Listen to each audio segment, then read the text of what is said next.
He'll team up with McElroy. The Capitals are dressing 7 defenders tonight. We'll see that in just a few moments when we include Spencer Carberry's lineup.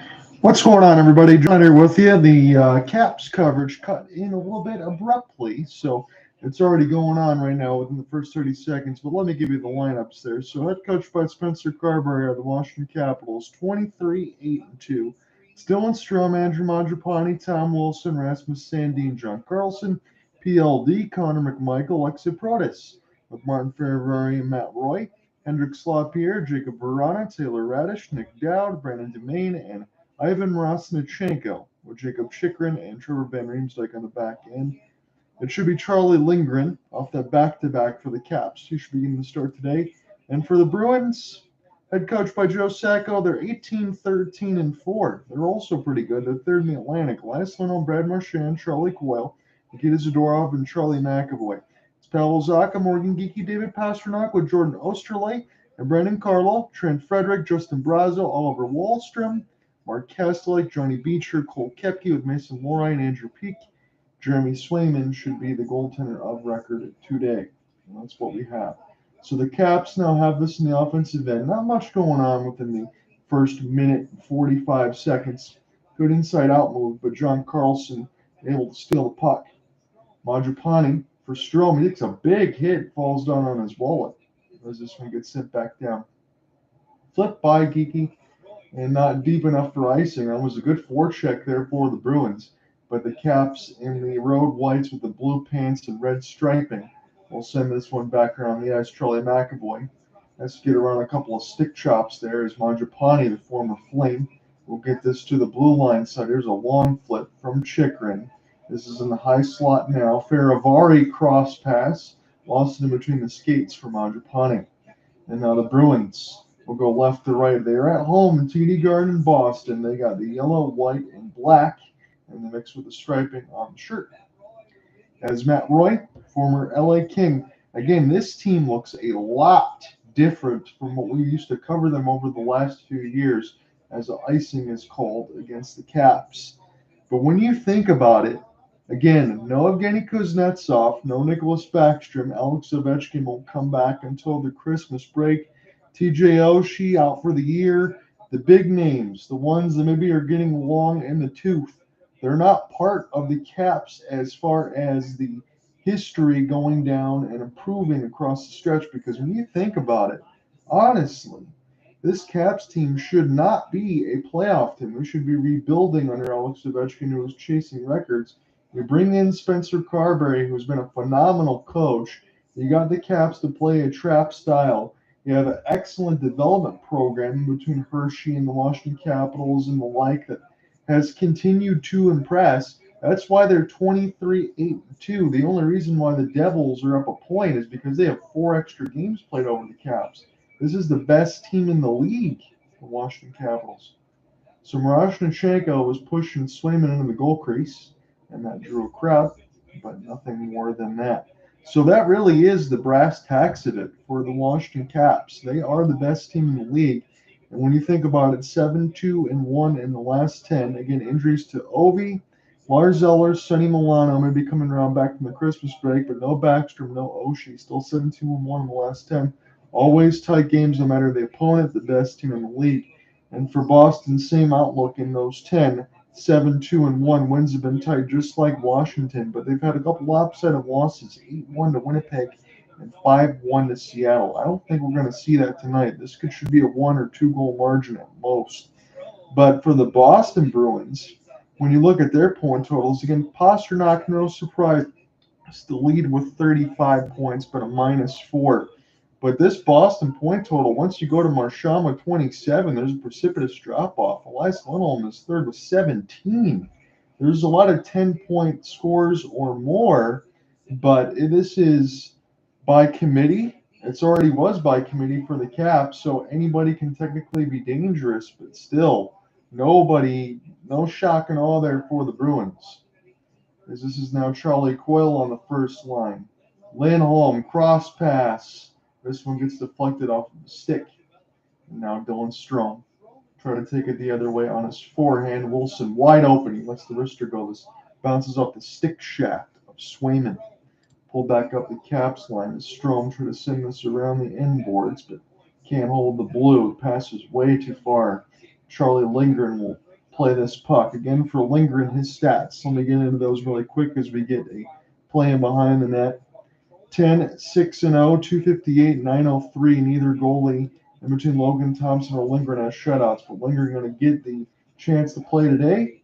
Again, both goaltenders now even 17 game split, so that is absolutely a chef's kiss of what you would want. Make sure everybody stays healthy and in shape.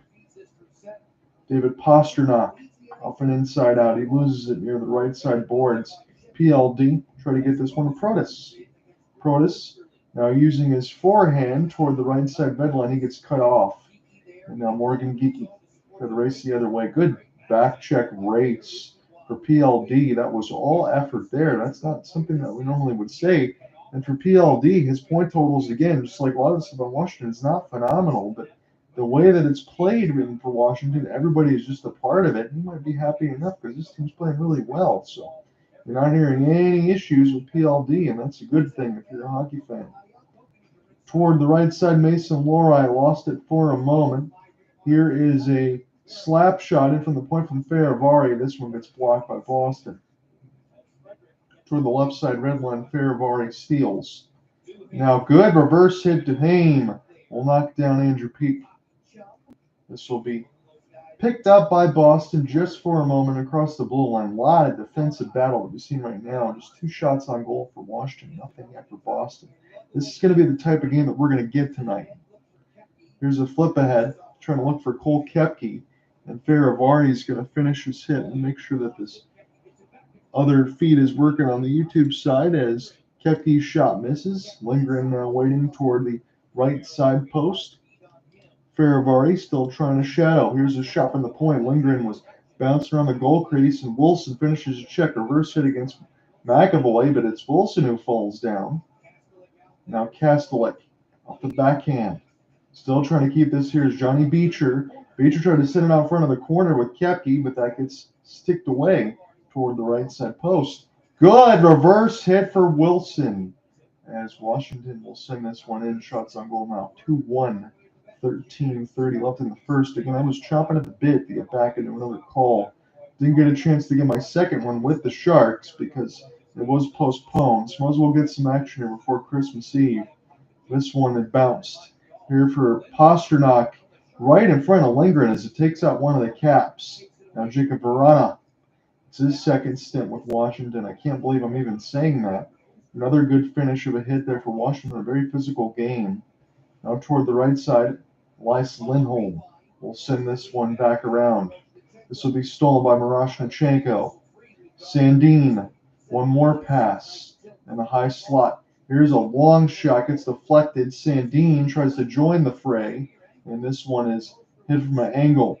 Boston now, off a 1-on-3, they'll just send it in to Brad Marchand. 12:35 left to go in the first. John, I'm here with you on the call. 2 teams I haven't covered yet this year, but excited to do so. This should be a good defensive battle. Protas, as this is flipped back around by the Boston defense, and Lohrei. And now into the center ice portion, it will be the Caps. Send this one back there for Feravari. Start this one again. John Carlson will send this pass ahead for Connor McMichael. He spent a lot of time with the Hershey Bears, and we've already seen them win a Calder Trophy. Penalty hand in the air, and that is going to put the Caps to a power play. 12:02 left to go in this first. There's been a lot of action, not a lot of shots, though. But when the Caps come back from this coverage, they'll be on the power play.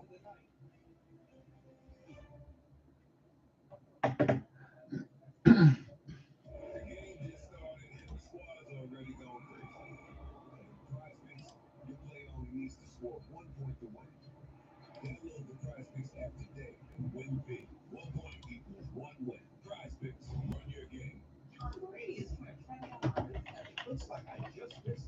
She's a first goal for Portsmouth, so don't wait in line to counter for her.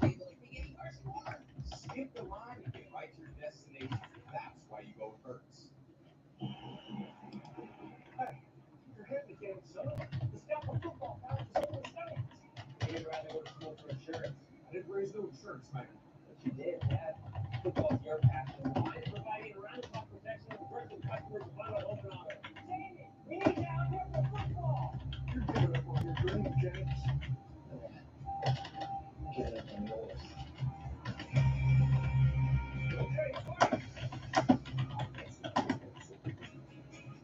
This is a hot flash.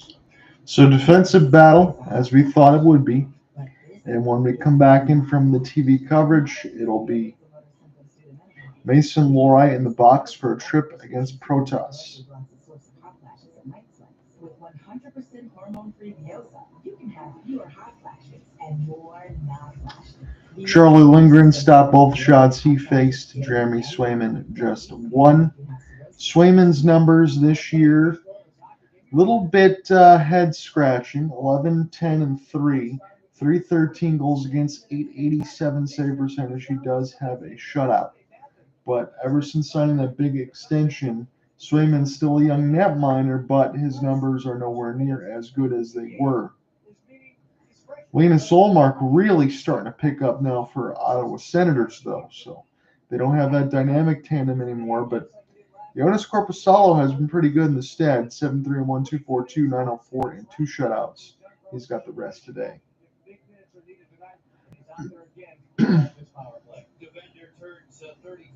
So this will be an offensive zone draw on the power play here. Dylan Strome going to get set to take it.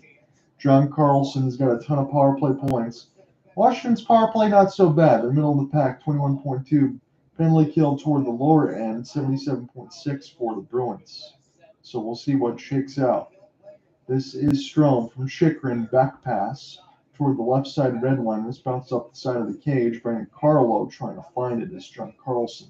Still trying to locate it. So you got Carlson and Chychrun on that defensive line. Again, this team is just so much different, as I mentioned, going into the open than I ever would have thought. Again, Jacob Chychrun, you bring him in, you bring in Logan Thompson. Those were not low-key additions. Those are additions to try to drive things forward and still play the system that Spencer Carberry wants to do with the defensive style. And it's worked out well. So Marchand, now for Chychrun, beautifully used the offhand stiff arm there on Marchand to just get the puck. And now Strome, here's a pass lost in between the skates. Marchand will do the same as this bounces off the right side boards. Nothing yet on Washington's first power play. Here is Strome. It's loose. And the stick, I think, was broken, at least from Strome, or taken out of his hand. So they'll back up a little bit, does Rasmus Sandin, the former Maple Leaf, and start this one again. So 45 seconds left to go on the power play here. Mangiapane. This is Waugh. Here's a pass right into the stomach of Swayman, and he's got it. So first shot on goal on the power play for Washington from Jacob Vrana. So 18 games before and after Ovechkin's injury, the goals were 9 shots on goal, 3.89. Now 12 goals, 4 shots on goal per game from the power play. So the power play hasn't gotten as predictable, meaning you're not sitting on the left dot and feeding one tease to OV. You're kind of diversing your attack as you normally would. So you know what? I will say this for the Caps. It's good to see them differentiate and kind of play it as a normal power play because everybody knows what to do here. You just got to get some finish. Toward the right side, pass goes in between the legs of one of the Caps. Sandin will get this one on a high slide toward the right side blue line, and Verana's pass will stay in the zone. This will be sent back around the embankment here as Verana can start it one more time. Caps now right side blue line.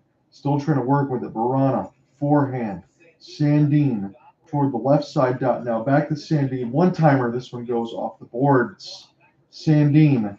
Here's another slapper, and Swayman's got that one. 6 seconds left to go in Washington's power play. That was Taylor Radish. That let it go from the Sandin setup. So not a lot of chasing here. Again, this must be a Caps fan that voted in. I said, are you surprised that the Caps are this good this season? They say no. Again, they snuck into the playoffs with that 8th seed and kind of got the what for with the New York Rangers, but can you build upon that? Can you add some play? Yes, they did. They're still playing that same style with a little more talent. We'll see how much that translates in the playoffs, but this extends the life and the window for Ovechkin and everything else when he comes back. A lot of good things here for Washington. If they can continue to develop, that's important because you're not going to be getting high draft picks from the way that they are. Here is Kepke now with Kastelik on the fourth line for Joe Sacco's squad. Faravari will just get this across the blue. This is a chess match. I don't think we're going to get a ton of goals here. Offsides. Again, I'm saying that with 9:36 left in the first.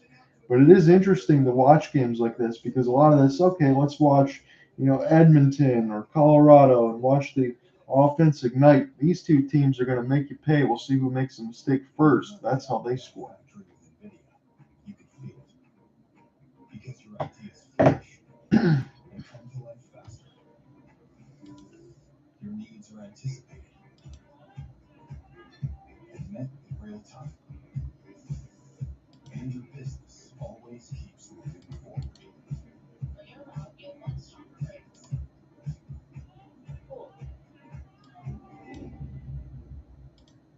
All right, now let's head down to the lot where Tom Brady is trying to track down our Hertz customer. I'm here, Vaughn, but looks like I just missed her. She's a Hertz Gold Plus Rewards member, so no waiting in line at the counter for her.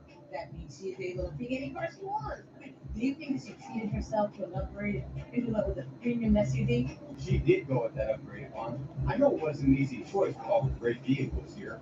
Skip the line and get right to your destination. That's why you go with Hertz. The future of cool, comfortable sleep is here. Introducing the new Sleep Number Climate Cool Smart Bed, the only smart bed in the world that actively cools and effortlessly adjusts to both of you. Sleep up to 15 degrees cooler on each side. It actively cools by drawing warm air away from your body to keep you cool and comfortable throughout the night. Our smart sleepers get 28 minutes more restful sleep per night, and now save 20% on the new Climate Cool Smart Bed. Shop a Sleep Number store near you. Faithful, safely sprinkled in there amid the black and gold here in Boston. Nothing for the Caps and Bruins. How this key player profile. Now Charlie saved some of his best for Boston. He's got a great resume against the Bruins right now.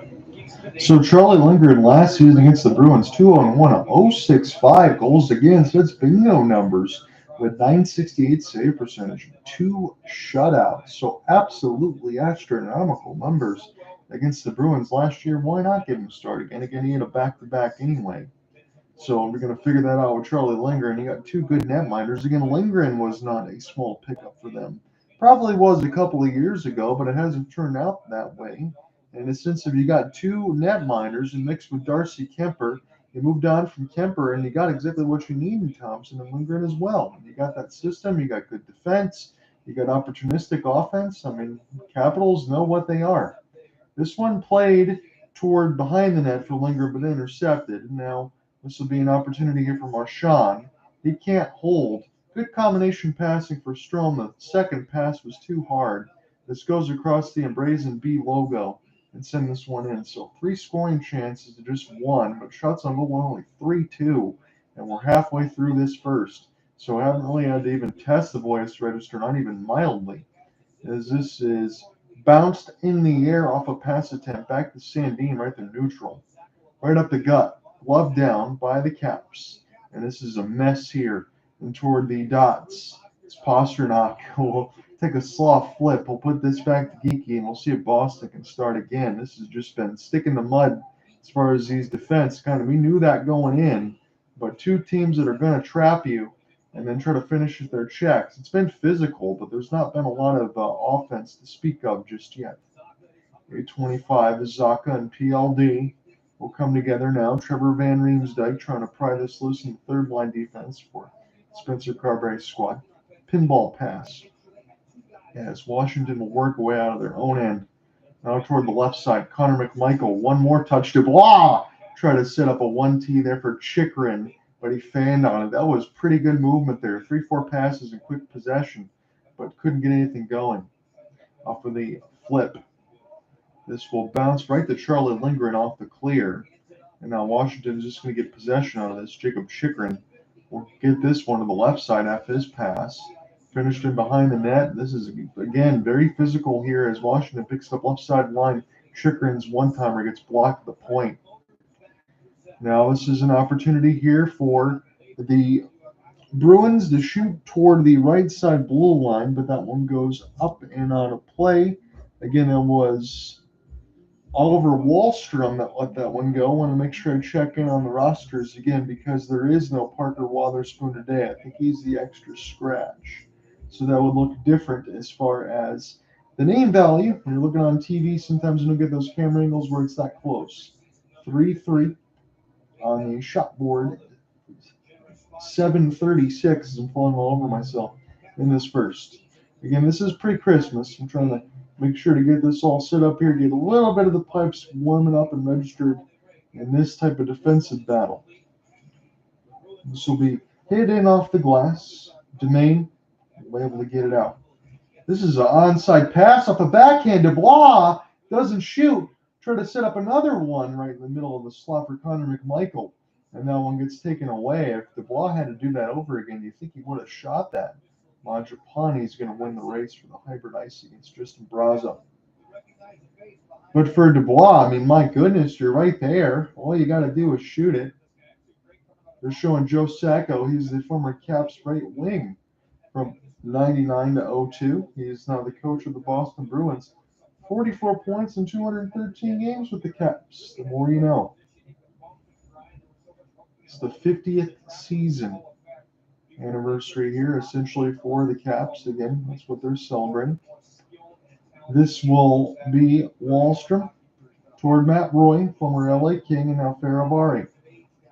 Off the backhand, that was a blind pass. That worked out beautifully toward the right wing side. See if Washington get anything going. The pass was too far there for Protas. Here is a tip. Roy trying to pick this one up now. This is bounced outside the zone. Wilson couldn't hold. Coyle off the dropper. Marchand, but Wilson's right there. Good defense. Gets beautifully ahead. Dylan Strome.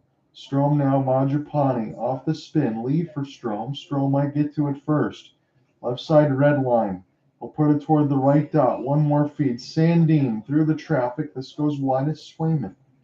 6:20 left to go in this first. We're still scoreless. Shots on goal are 3-3.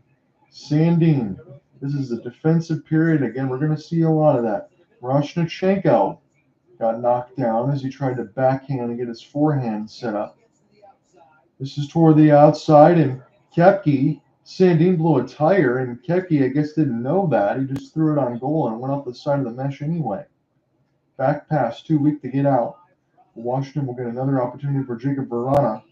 Sandin will spin. He is having all sorts of trouble on his strides right now just to stay on his feet. Carlson trying to get to it now. He'll drop it. Now we'll see what John can do. Here's Alexei Protas. We'll send it in.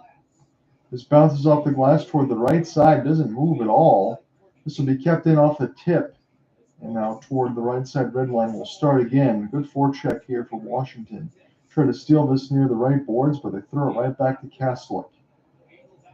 Pasternak try to get it now off the roll, as this is Kastelic trying to pick it up now. It's lost it for a moment. Off a 1-on-2, Protas try to do it himself. Around the last man back there is Lohrei. This will be sent all the way down, intercepted now across the red line, but the Bruins take it right back. You got Geeky. And off the rush, this is toward the front. This bounces, and now we'll get a headlock here from Chikrin and a takedown.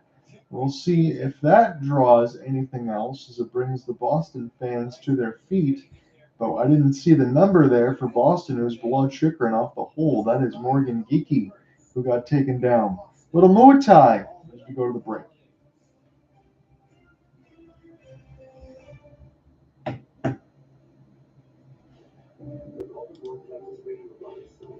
Just be safe getting home. December to November 6th. It all helps like models.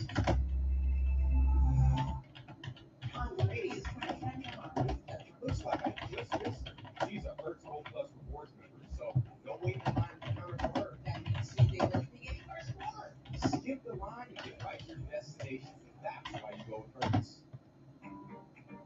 have Dell AI Factory with NVIDIA, you can feel it. Because your ideas flourish and come to life faster.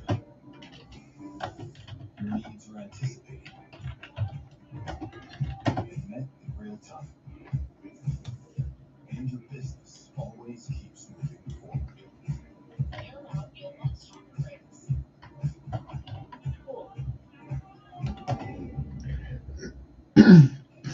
Hey, my treat today. Thank you. But I don't think they take that here. Of course they take Discover. It's accepted at 99% of places. 99%? I didn't know that. You're stuck in the past. Unlike me. You grab. Discover is accepted at 99% of places nationwide. Earn cash back at all. Jersey Mike's freshly square. Make every moment more with FanDuel. This evening's same game parlay featuring Connor McMichael, Brad Marchand, and an under 6.5 total. So you mull that over, you see the odds at the top of the screen. Make every moment more with FanDuel. Into this opening period, a scoreless frame. Goals for Washington, Allen. The offensive productivity has dipped in December, and yet still they find ways to win. And that's one of the ways, and the reasons it's dipped. Frederick trying to take an offensive zone draw. We'll just do it again.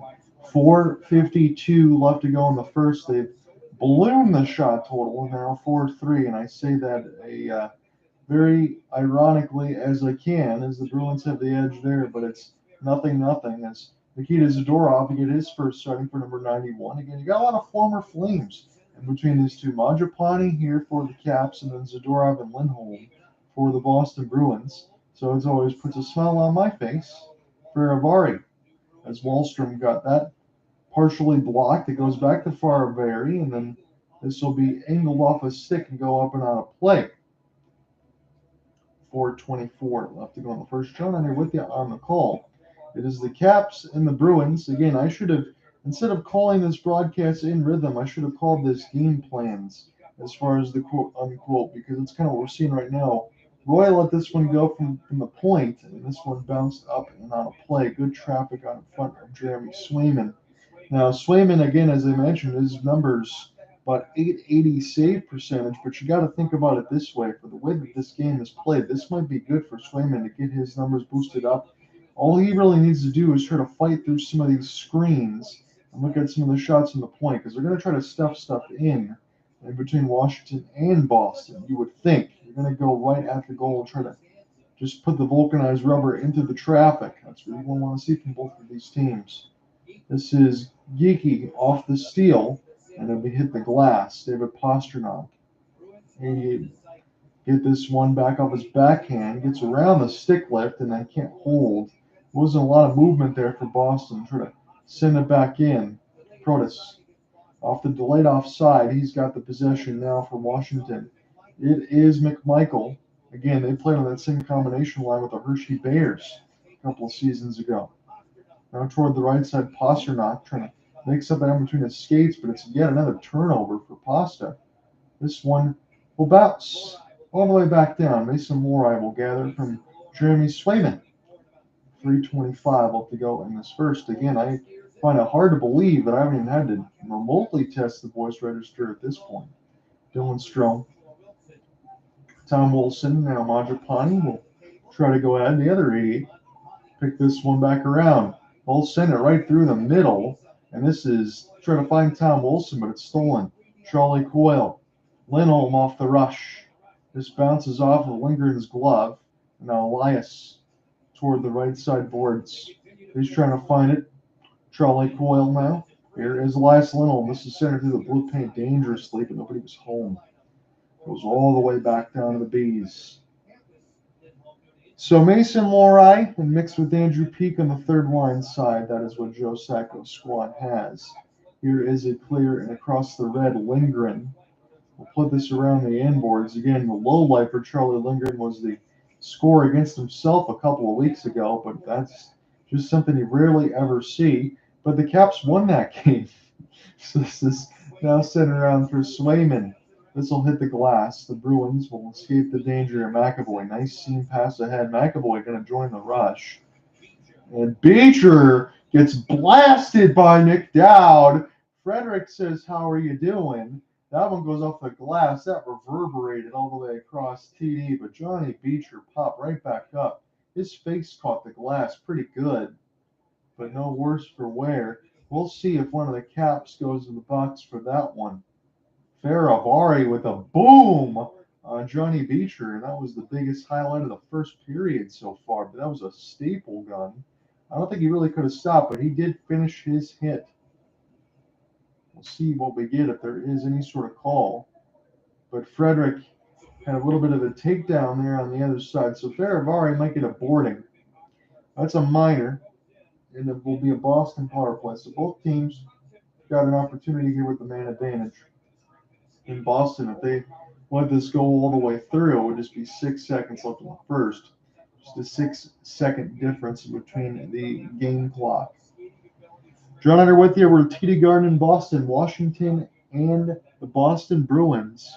Pretty interesting matchup that we're going to get today. We'll see how many goals we get today. But offensive zone draw upcoming here for the Bees in their first power play. David Pastrnak will be the extra D man. I know most teams like to go 4 forwards, 1 D. McAvoy will be the D. Zaka, Lindholm, Marchand, and Pasta will be the forwards. Nick Dowd, pretty good defensive centerman, as this one will now be sent back to the Caps, and they will abruptly clear this one down the ice. 1:55 left to go in this first. Boston's got their first power play. Here's Pasta, rolling puck toward the right side boards. Good hand-eye. Boston just keeps it in. Lindholm, I don't know if that might be challenged if Boston scores out of this, but I thought they did. This is now McAvoy racing toward the right side of the forehand. Lindholm, and this is a snapper right in the glove hand of Charlie. Shots on goal are 5-3 Bees. 1:33, about 93 seconds left to go in this first stanza. Couple keeps there for the Bees just to try to keep this vulcanized rubber moving, and they did a good job with that, but some of the shots have been from the outside with no traffic. If your goalies like swimming and lingering, you're going to be able to get those all day. They're about as easy as it gets. So Elias Lindholm. Nick Dowd will do battle again. This time Lindholm wins that battle. Offensive zone draw. This goes wide. This bounces off the end glass and then flip back down. Race for the puck. Protas off the stick lift. And it forces McAvoy to fall down. He was looking at the ref and say, "Hey, where's the penalty at?" Not going to be called. 1:05 left to go in Boston's first power play. Again, about a 5-second difference here. Pastrnak sends it through the goal mouth, but that's intercepted easily by Washington. And they'll send it back down. Swayman. They'll wait to let everybody take changes as Mason Lohrai's second power play unit. Going to try to get them going. I'll flip it. Not a Pasta. Pasta off the spin. They'll leave it back to defense here. Geeky thought about it. Shot through the traffic. Rebound. Scores! Good work there for the Boston Bruins. Traffic out in front. And we'll see who's going to get credit for this one. Justin Brazeau might be the goal scorer of record in that second power play. That was a shot in from the blue line there by Geeky. He thought about it, and he had the patience. They got it toward Lindgren and made a left pad save. And then Brazeau, I think, finished it off a no-look backhand. So Geeky toward the right side dot. It's toward the net, and this is a flutterer off the backhand. That is Brazeau. So Brazeau's goal from Geeky, definitely for sure. We'll see who gets the secondary assist. There should be one. But Brazeau from Geeky, and that's the first goal of the game on the power play for the Bees at 47.2. So now 7 goals, 8 assists in 34 games. And that penalty from Faravari, that was a board. And that should have been called, and it was. And Boston took advantage of it. That's really all there really is to think about in this first period as far as highlights. Connor McMichael. We'll send this one now. This will bounce off of. I could have swore that said Osterley, and I would be shocked if I thought I saw that. This will be sent in now. picked up here for Boston all the way down the ice. So they'll get a chance to do whatever they want here. They'll have the puck in the last possession.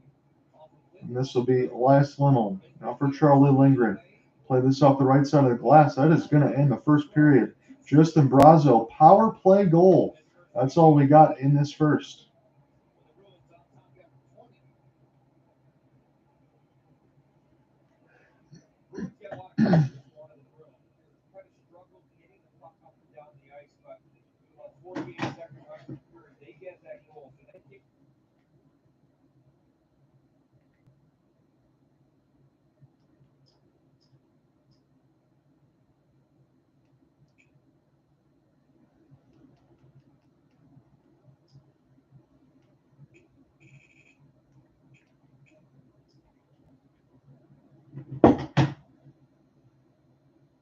Let me just type this in here quickly, and then we'll get you a score reset around the league. There's not going to be much to talk about in this first period. Again, kind of thought that going into it.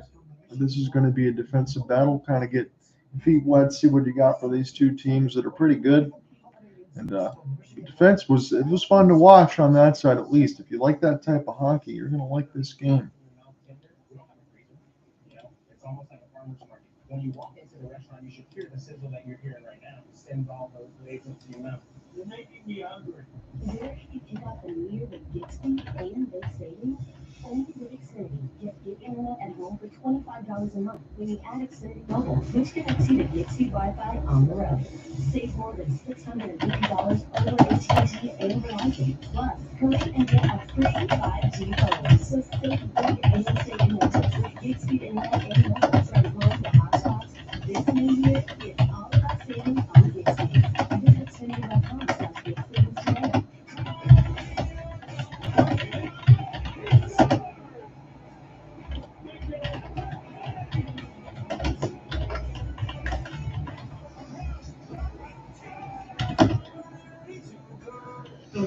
Join world champion kayakers Emily and Nick on a wild family ride. Experience the excitement of life on the road. Travel the country, meeting unique people, paddling wild rivers, exploring hiking and bike trails, swimming in oceans, and camping under the stars, all while homeschooling their young children Tucker and Parker. Tune into the adventure of a lifetime with great family adventure.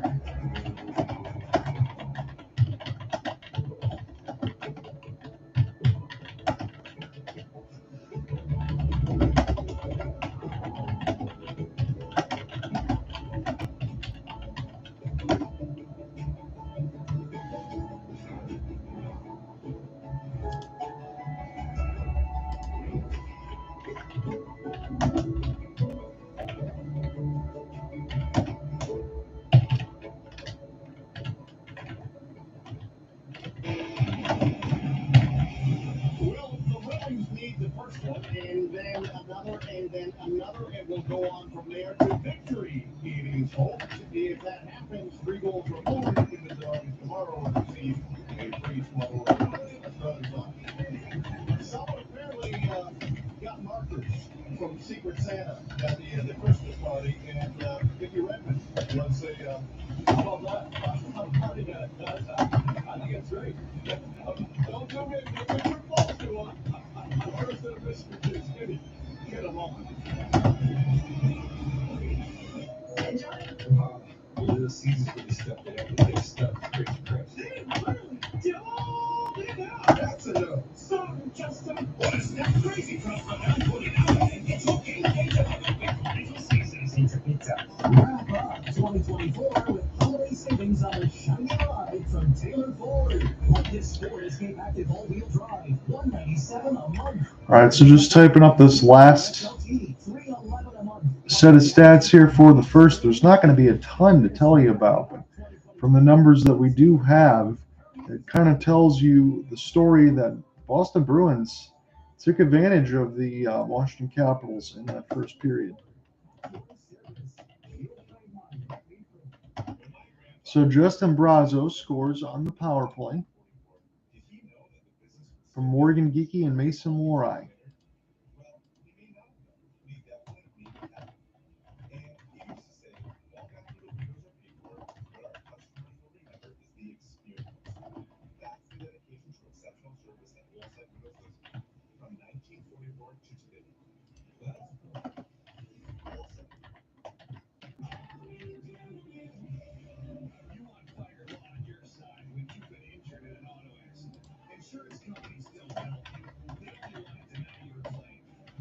So what do you want to profile here in the first? There's not a lot, but I'll give it to you nonetheless. 12:02 mark, tripping against Lorient Protest. The shots on goal were 2-1. Under 5 minutes left to go. And the shots on goal were just 3-3. Little takedown after the whistle for Chikrin. Faravari takes a penalty just before the final 2 minutes of the board against Johnny Beecher, U of M man. And it's Justin Brazo who scores in the backhand off a rebound from Morgan Geeky at the point. Boston leads after the first period 1-0. Power play is 1-for-1 for the Bees, 0-for-1 for the Caps. Shots on goal, you don't have to sit down for this, are just 6-3. Boston has that edge. They got the edge on hits and faceoffs at 7-5. Faceoffs, that's the big killer right now, except for a Nick Dowd defensive zone draw. On the kill, it's 11-3 Bees, so Washington's got to pick it up in that area. But this game is still up for grabs. Jeremy Swayman only have to make 3 saves.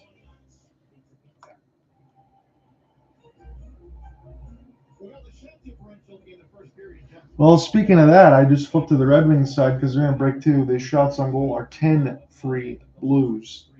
So I think the Red Wings, you know what, I can't say the same thing that you can talk about the New York Rangers in comparison to the Red Wings, but you can say one thing in that comparison. It might be season's over for both teams, the way that this is working. Without Simon Edmondson and without Ben Sherratt, guys who played pickup hockey forever, how much of that is sort of standard procedure for hockey players to pick it right back up, and how much chemistry is really involved in finding the degree of success you're trying to find? Well, it can be tough. You got guys like Sider who's playing with Dustin Hall tonight, and I don't think you can swallow, I will say this, the abject failure that's going on the New York Rangers, and I think some of that's going to be on Chris Drury. We talked about that before. But for the Wings, I think the best thing, Tampa's got a 3-0 lead on Florida. That was the game I was going to do, but I'm glad, honestly, I didn't. That this one's a little bit closer. But for the Wings, I think as much as everybody wants to put Steve Yzerman's head on a pike, again, I always talked about it with Chris Illich that was the majority of the problem, and I still think it is. But that pipeline for Detroit looks good. What that is a couple of years of not good free agent signings there for Steve Yzerman, which that's definitely something I can knock on him. But the Petrie, Sherratt, Hull, Andrew Kopp, Comfer, those guys are all placeholders. They're not salary cap hell. That's what you got to understand. You're piecing that alongside a Griffins team that's really surging because they have good young talent. It's frustrating when you're not bringing up that same level of talent to the big club. And as the Red Wings have always done under the Ken Holland days, and I will have to give him credit for that, even though I think it's more Jimmy Devellano and all that from beforehand, and the scouts like Joachim Anderson. But there always has been a lot of seasoning before the call-up. And what's the sense to do that now when the best thing for the Red Wings, and this goes against my thought process from a couple months ago when I said I was going to be fire and brimstone, and I still will be at the end because it's a failure if they don't make it. But the best thing for them to do is to sink. It serves no point now for the Red Wings at this point in the year, as we're getting close to the calendar turn, to try to make a push at this, because they're going to do what the Caps did. And they're going to get spanked by the Rangers in that first round. Now, the Caps, to their credit, from what we're covering today, they went out and got guys like Logan Thompson and Jacob Chikrin, had another year of those systems, and showcased that they can win regular season games by playing this style in which they limit chances and attack on the counter. Is that going to win the playoff games? I don't know, but that's going to make you a very successful regular season team. Do you want to be that, or do you want to be more? That's another thought process to have. But for the Wings, I think you leave it as it is. I think you let it burn. As much as you want them to be better, I don't think it's in their best interest to be so. Not right now. So let's give you the reset before I go back into the featured game for the Blues. Dylan Holloway, his 11th already. Man, he's been ridiculous since coming over from the Edmonton Oilers from Cam Fowler and Jordan Kyrou. Cam Talbot, solid 9 of 10. Jordan Bennington only had to make 3 saves. That's not good enough. Lightning all over the Panthers. The Panthers were all over them yesterday, as you had the mix in between the home and home. So now they are in. Make sure I get the name correct. Amra Bank Arena now, as it was the Panthers that won on the road, and now the Lightning are all over. Mitchell Chaffee, Jake Getzel, Nikita Kucherov.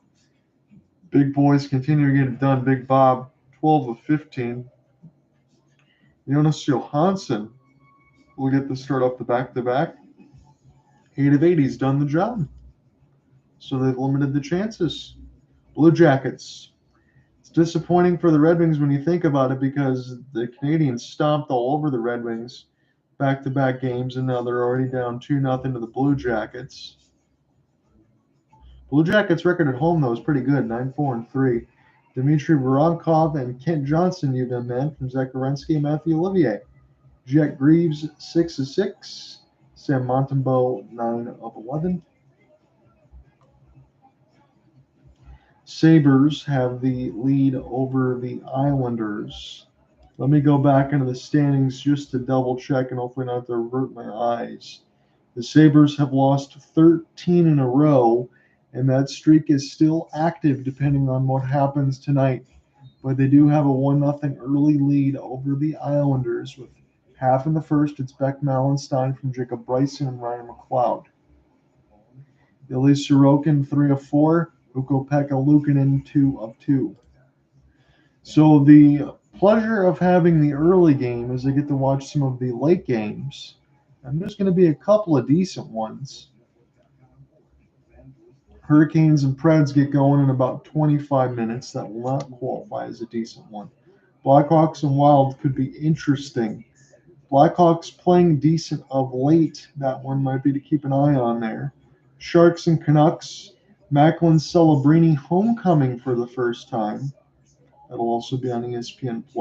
Sharks are a team that can bite you, and that is meant to use that word because they've been pretty good as far as what they can do on the offensive attack, and I miss Jake Wallman in a Red Wings uniform. He's enjoyed his time in San Jose. And the Stars in Utah Hockey Club, the Stars 19-13-0. They got games in hand. That's why they're out of the playoff spot right now. All they got to do is get back on Utah, but they've been hot of late. They're 5-5-4 at Delta. And then the late game, the Ducks and the Golden Knights. The Ducks are starting to play better of late. So it's going to be something interesting to watch. Although they have played better, the Golden Knights are still 13-3 at T-Mobile, 22-8-3 in the season. Was looking for his first in 15 games. Bear looking for his first. You see the odds alongside Jones lineup, but remember, everybody, those odds are subject to change. Wow, what about that second period action? Take it away. What about that over-under on the number of times that state Grand Masters? 1. The over-under is 5. Hockey money at stake. 1. All right, in one period, you're ahead of the game, right? Great to be alongside of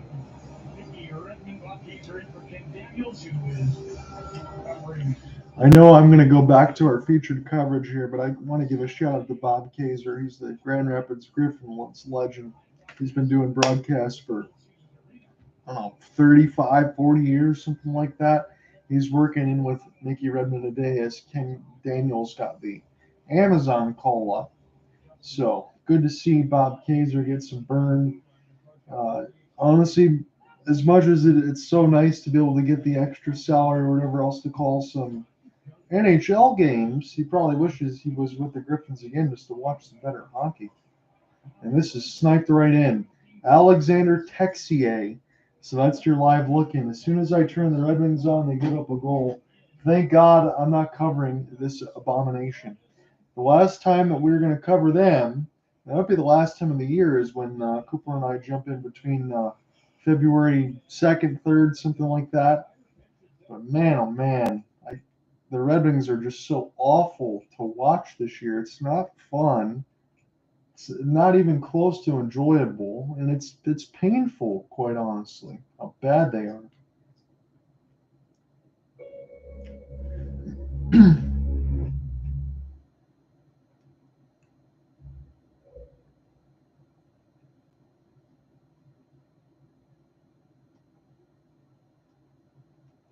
Let's flip back into our featured game and see what we get. Power play goal from Justin Brazo, and that's it, and that's all. Shots on goal are just 6-3. I'll be right back. Allow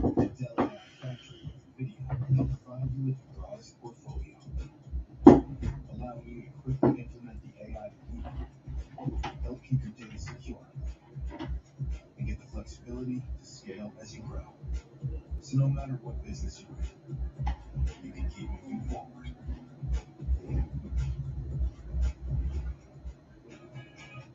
This is a hot flash. This is a hot flash. But this is a not flash. From moderate to severe vasomotor symptoms due to menopause, Veoza is the first and only prescription treatment that directly blocks the source of hot flashes and night sweats. With 100% hormone-free Veoza, you can have fewer hot flashes and more not flashes. Veoza reduces the number and severity of hot flashes day and night. Don't use Veoza if you have cirrhosis, severe kidney problems, kidney failure, or take CYP1A2 inhibitors. Increased liver blood test values and liver problems may occur. Your doctor will do blood tests before and during treatment. Stop Veoza and call your doctor if you have symptoms of liver problems such as feeling more tired than usual, nausea, vomiting, itching, yellowing of the eyes or skin, pale stool, dark urine, or stomach pain. Ask your doctor about hormone-free Veoza and enjoy more not flashes. You can save on Veoza. Visit saveonveoza.com to learn more. Get closer to hockey with the NHL app. Closer to the names you know and need to know. Use of this broadcast without the express written permission of the National Hockey League is prohibited. Monumental Sports Network coverage of Capitals hockey is presented by Honda. When you want to get more, then it has to be a Honda. Don't settle for less. Visit your local Honda dealer today. At 365, whatever the moment, it's never ordinary at Bet 365. And by the all-new Safford Brown, online at saffordbrown.com. Buy happy. In Boston tonight, inside of the TD Garden, the Bruins get a late first period power play goal from Justin Brazo. Have a 1-0 lead as we get set for the second stanza to goal. Folks, scan the QR code. Will be a happy New Year's Eve toast to the New Year in style with the Caps beat the Bruins again Tuesday, December 31st. All fans in attendance taking home the Capitals' 50th anniversary drink poster set. Scan that QR code or visit washcats.com/promos to secure your tickets today. Before we start the middle frame, Alan, on the Toyota League leaderboard, these teams fare well against Boston. And this really started back in the Barry Trotz era when he had a total different mentality of how to play, and your forwards dropping and rugging in the middle of the ice. Here's another interesting stat for you as we get set to start the second period. Justin Brazo, the only goal of the power play. Again, it is Eastern Conference foes, but they are in opposite conferences. We usually meet 3 times, but since 2014, Caps have 25 wins over the Bruins. It's a team that's beaten them the most. Trying to get around now in between Faravari, but this one's stolen, so the Caps will go left to right in the second period. Here is a long flip. This one goes up and on a play hits the netting. So the Caps will be going left to right in this period. Faravari. And a mix in between the white, blue, and red. I always love the Caps jerseys, honestly, but you can also go back to those old logos when Ovechkin first got there in the rookie year with the blue toward the eagle in the middle of that too. I always like those, but the way the Caps have it styled now is pretty good. 2-4-0, 179, 934 against the Caps for Swayman. So this team just hasn't scored him a lot of goals, but he's done very well, and so is Charlie Lindgren against the Bees, so something's going to give. Here is an opportunity off the knees, and this is turned aside there for Charlie Lindgren. Now the Caps off the rush. It's Protas. Bounces off the glove hand of Swayman and goes all the way back down the ice. Here to Lindgren. Brendan Carlo was the one that let that one go off his knees. This is now 19:05 in the second. Just getting started in this middle stanza. John Under with you, watching the Monumental Sports feed. I believe Washington also carries as far as regular TV, so you don't need cable to be able to watch them, but that's my guess. Some teams do that. Vegas had that happen, and then during a playoff game when there was a blackout, they said, we're going to go to local TV. So kind of like that there. Nick Dowd trying to chase as this toward the right side Coyle, but he'll get denied toward the back side of the mesh.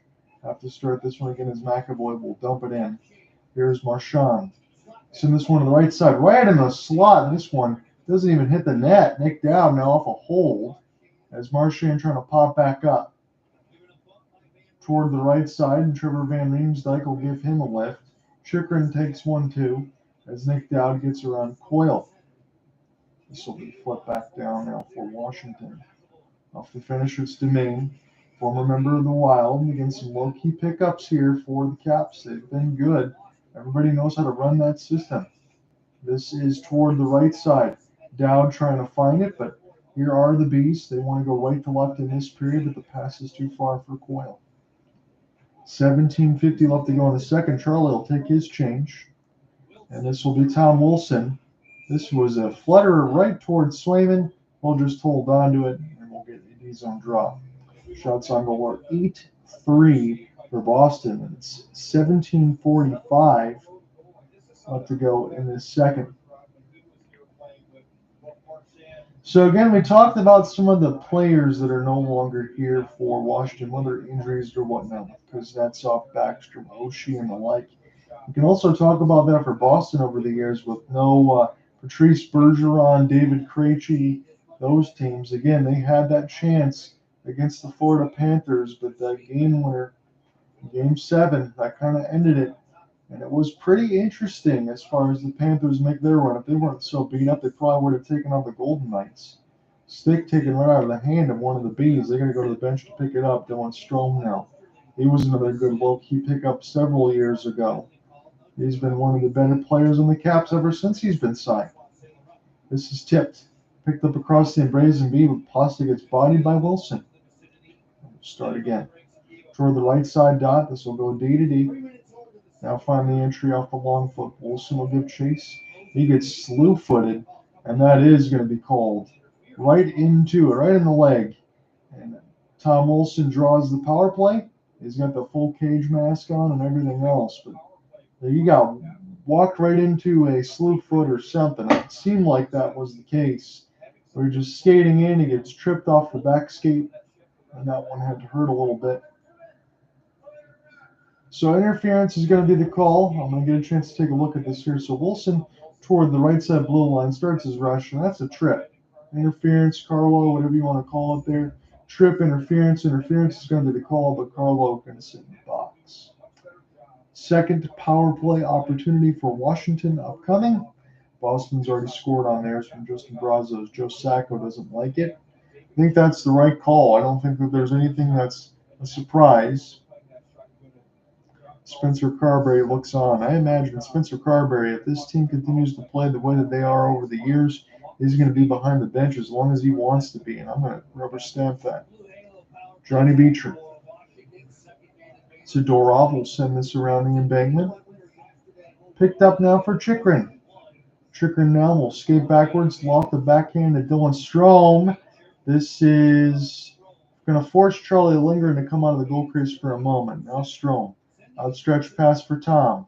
He's got that cage mask on, as we mentioned. Strome gets bodied toward the right side boards. And Boston will flip this one back down the ice for Jacob Chychrun. Shots on goal are still 9-3 Boston. Not a lot to speak of there. Washington's second power play. I think they only had one shot on their first. John Carlson, number 74, will send this one in. McMichael. Try to find it now. Lori, this one bounce in front of Strome. Connor McMichael try to get to a so good diving play for Quill to get that out of the zone. Here come the Caps again, though. Connor McMichael overskates it. And this will be sent back down by the Beats. So Washington's power play at 55 seconds. It's their second opportunity. Charlie Lindgren with an outstretched pass. Chikrin toward the right side here is Protas. Now for Verana. Jacob Verana will sauce to the opposite side of the blue. Here's Chikrin. One more touch. That's too many as Boston clears. Chikrin now doesn't have to turn on the burners, but will start it up. Washington's power play has looked anemic, and that might be an insult to anemic. 25 seconds on the power play. Good reverse hit, stays in the zone. Verana wide open, does not shoot. Normally, if he was locked in his first tenure with Washington or Detroit, he'd be letting that go. Sandin now. Verana. Oh, that's a bomb. That's a Jacob Verana that we know. One-time rocket. I guess he was just trying to reload there. That was an absolute, I want to say a couple other words and I can't. I'm keeping it professional. But that had a smoke trail behind it. Top of the bar and in. Jacob Verana with an absolute cannon. And it's tied at 1. So reload from Sandin, and my goodness gracious, Jacob Verana. He got absolutely all of that one toward the right side dot. I mean, that was hellacious intentions. And you could barely even see it off the replay. That is no exaggeration. That had to feel good for Mr. Verana. So the former man out of Prague, now 7 goals, 4 assists, 21 games, and a +5. So to have Jacob Verana score, that puts me back to the Wayback Machine, and I don't mind it. He's locked in. He's a good offensive player. He's got to keep those head screwed on straight there for Verana, and you'll be in good shape. So he ties it. Pair of power play goals here for both teams. So no minuses yet to speak of. Brazo lost it. Here's Matt Roy. We'll send this one down deep now for Swayman. He had no chance on that one. This is intercepted from Zadorov's clear. This goes stick save for Swayman that gets sent high. Back in behind Roy. Take it D to D. One more feet off the back skate. Matt Roy off the sauce. This will go wide to the left side. Red line here is Dowd. Dowd start again. One more shot, and Swayman will close the 5-hole. He's got it. 14-18 left in the second. Couple shots on goal here now for Washington, and the latest a Jacob Verana power play goal. And I could watch that 1T all day as Rasmus Sandin holds the blue line off the back skate, and that's just an unleash of hell. And toward the right side dot, no chance for Swayman. So Rasmus Sandin, 4 goals, 10 assists, +16. Again, the plus, it can make it blush on this side. So Verana from Sandin and PLD, number 80. And I will get that reminded to myself as far as we look at the jersey numbers. Toward the right side, Marchand gets it sticked away. 1-1 game now as Verana scored on the power play and answers Brazo in the first. Charlie Lindgren brushed this toward the left side red line. Tom Wilson, good touch pass.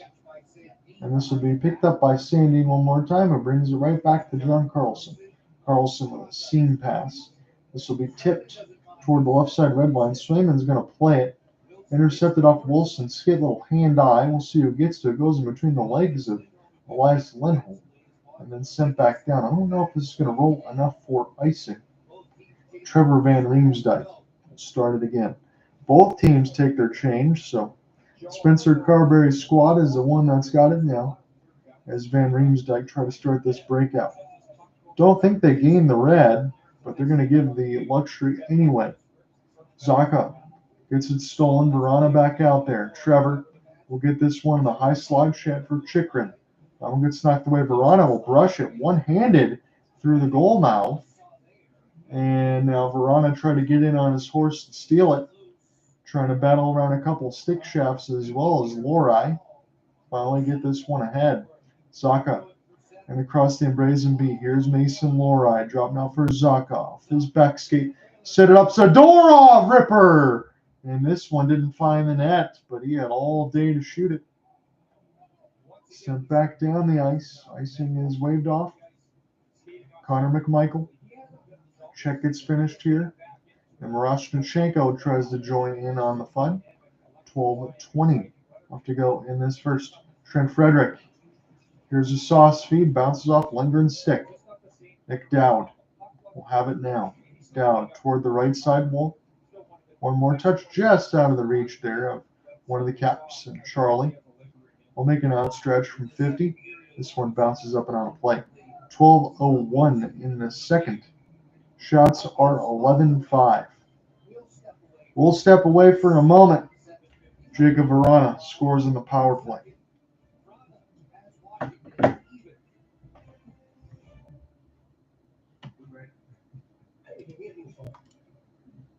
You need to trade in that old busted up phone you get your brand new iPhone 16 Pro. T-Mobile is on it. At T-Mobile, it's better over here. Family saves 20% everywhere. What it is, all you do with existing customers, trade in your busted old phone, and T-Mobile will give you a brand new iPhone 16 Pro with Apple Intelligence on top. Plus, family saves 20% for nationwide. T-Mobile was the one get that what he said. When you have Dell AI Factory with NVIDIA, you can feel it. Because your ideas flourish. They come to life faster.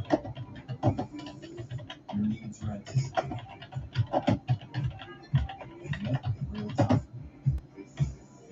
And your business always keeps moving forward.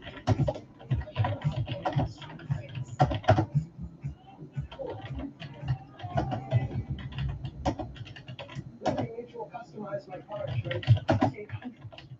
With money I saved, I get a wax figure myself. Cool, right? Look at the craftsmanship. Even how many nostrils running. Just nice to know. Years after I'm gone, this guy will be standing with testing. It's melting. Oh, jeez. No.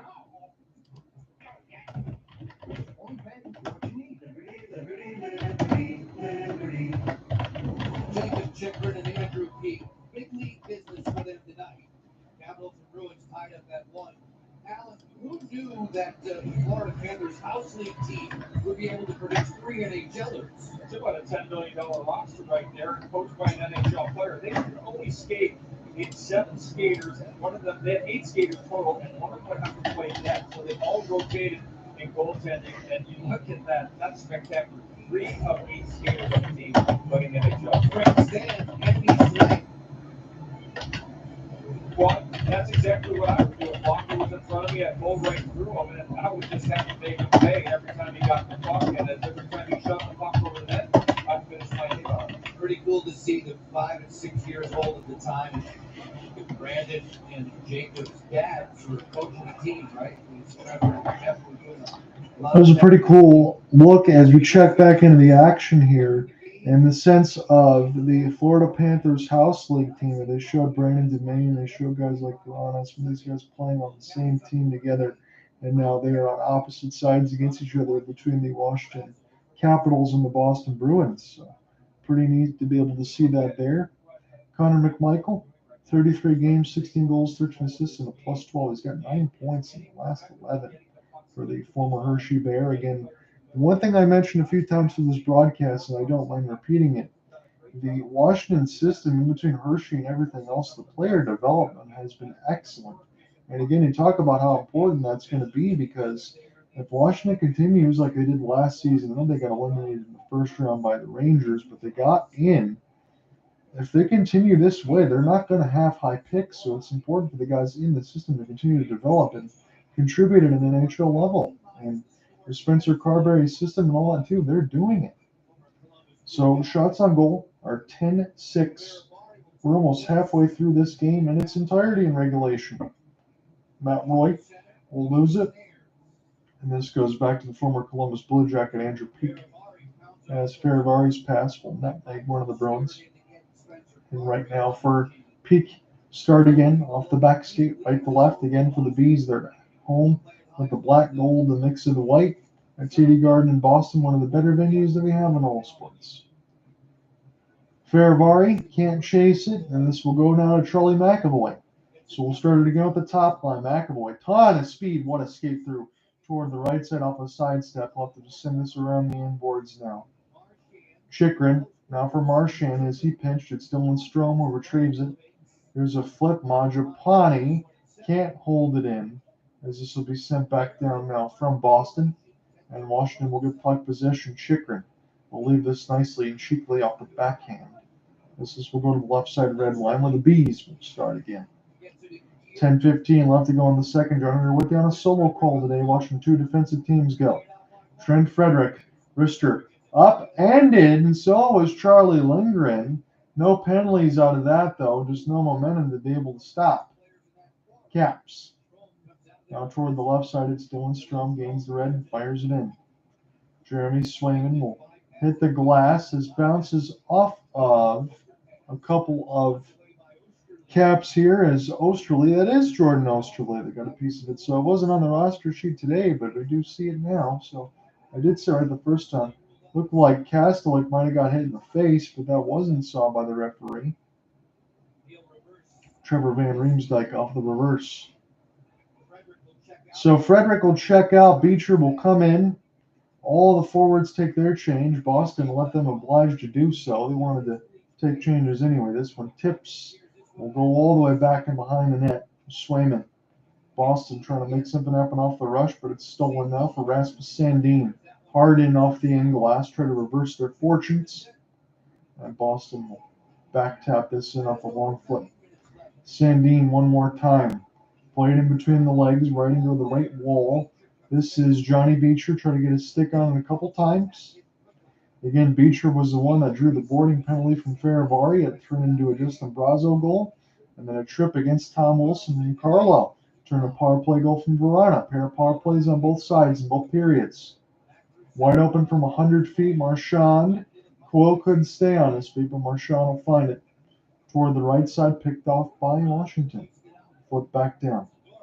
Kita Zadorov will pick up this feathered puck. 8:25 left to go in the second. Try to find Elias Lindholm on that pass, but it was too far. It's Matt Roy. We'll try his exchange. This bounced a couple times, so this will not be ice. McAvoy already back out there. Matt Roy will shoot it way wide. And Elias Lindholm. One more touch pass. Here is Nikita Zadorov joining in off the rush. And toward the right side, Zadorov will use that big body, get in behind the net. His pass gets deflected, but Zacha is there.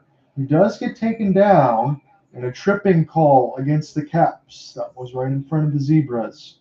Boston will go to the power play. I think Matt Roy is going to be guilty of a trip. Spencer Carberry up in arms. His team goes short-handed with Matt Roy on the way to the sin bin.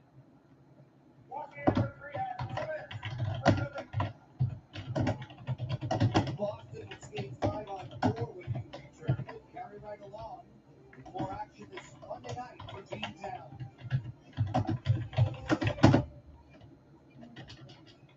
Hey, my treat today. Thank you. But I don't think they take that here. Of course they take Discover. It's accepted in 99% of places. 99%? I didn't know that. You're stuck in the past. Unlike me. You, Brad. Discover is accepted at 99% of places nationwide. Earn cash back at all. All right, now let's head down to the lot where Tom Brady is trying to track down our Hertz customer. I'm here, Vaughn, but looks like I just missed her. She's a Hertz Gold Plus Rewards member, so no waiting in line at the counter for her. That means she is able to pick any car she wants. Do you think she treated herself to an upgrade and do it with a premium SUV? She did go with that upgrade, Vaughn. I know it wasn't an easy choice with all the great vehicles here. Skip the line and get right to your destination. That's why you go with Hertz.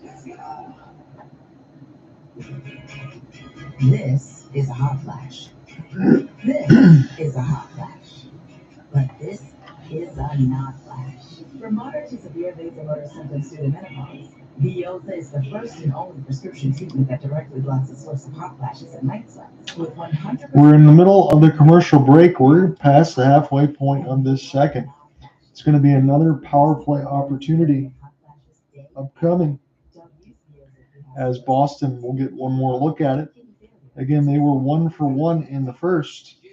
Let me give you a little reset here for where we will be. That'll be the second look now for the Boston Bruins.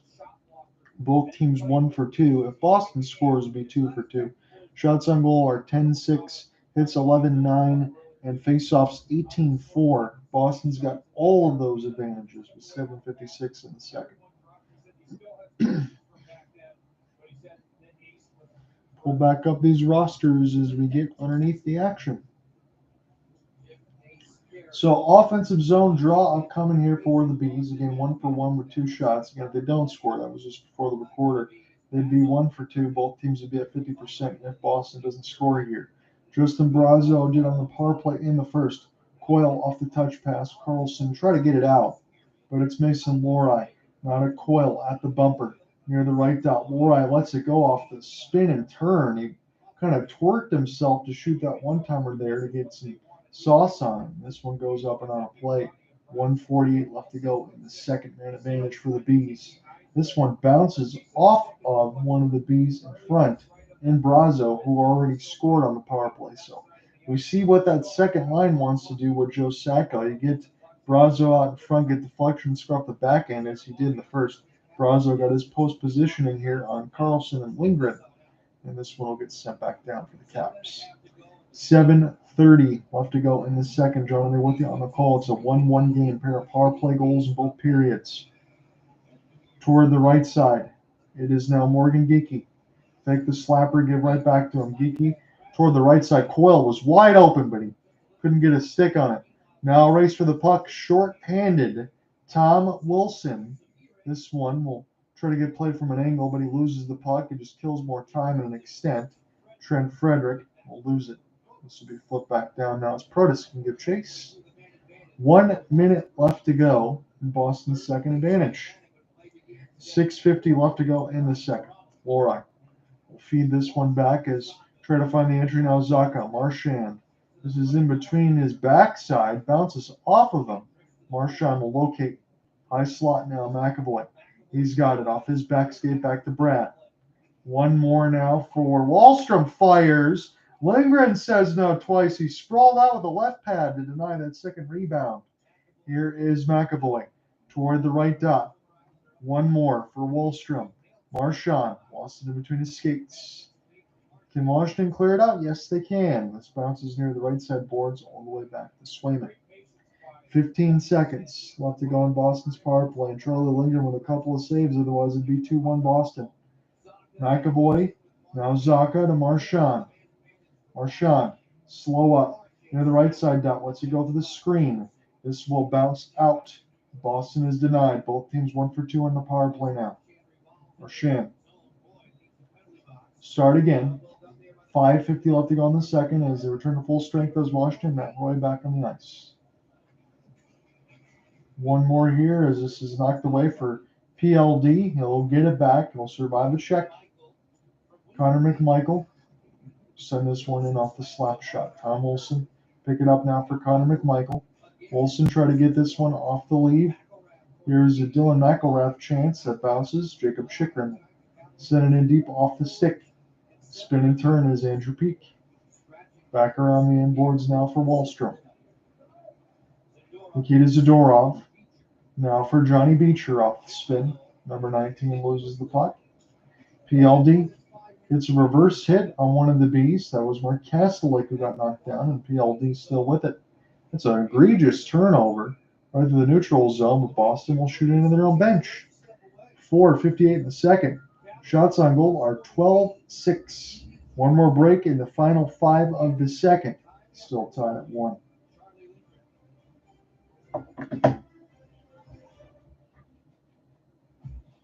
Your business is on the path to AI. Dell AI Factory with Aurora can quickly implement the AI you need. Help keep your data secure and give you the flexibility to keep moving forward. Oh, it's close. What about the letter? Alexis. Oh.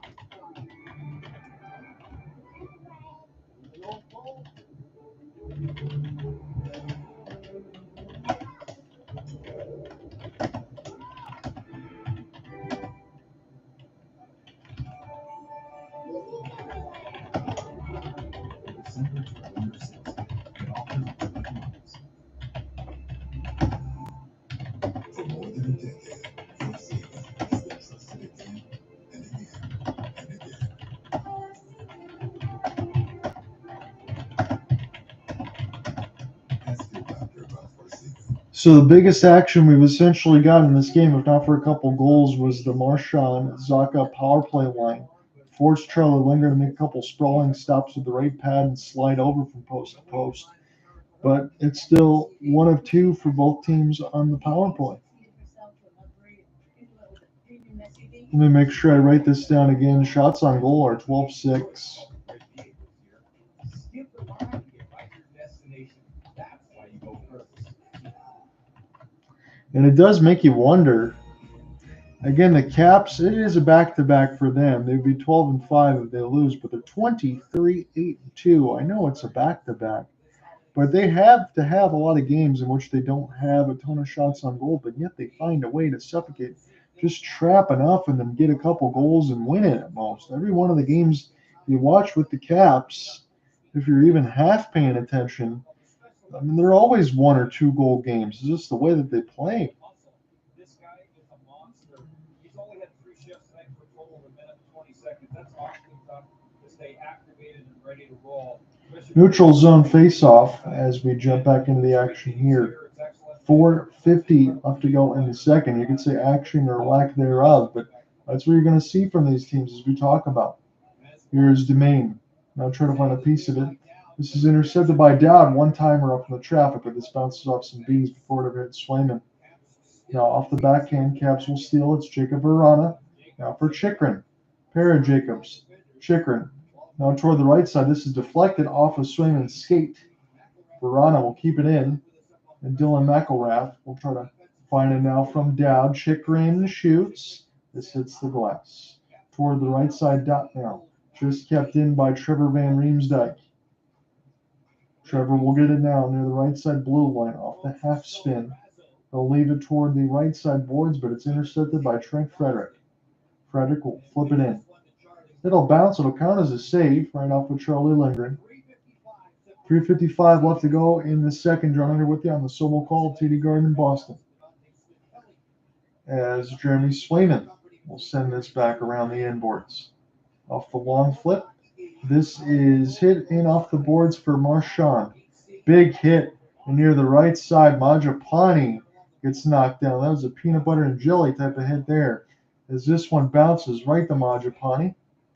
And will be sent back down. Marchand trying to get the long flip. He will. It's onside. Marchand will send this around off the clear with Elias Lindholm. Coyle try to find it right to McAvoy, but it's intercepted. 2-on-2 the other way. Tom Wilson, Lee for McMichael near the right side, but it bounces off of Wilson's stick. Faravari jumped in on the play. Long outstretched pass, but this will be blown dead against the Bees, so they can't change. PLD gets knocked down after the play, but he just pops back up and says, hey, don't worry about it. We're going to go ahead and get this ozone draw. I'm not going to press anything. And that's smart. You don't want to try to draw the ire of anything else. You just keep it going. Again, shots on goal are 13-7. We're 3:07 in the second. So that kind of tells you where this game would go tonight.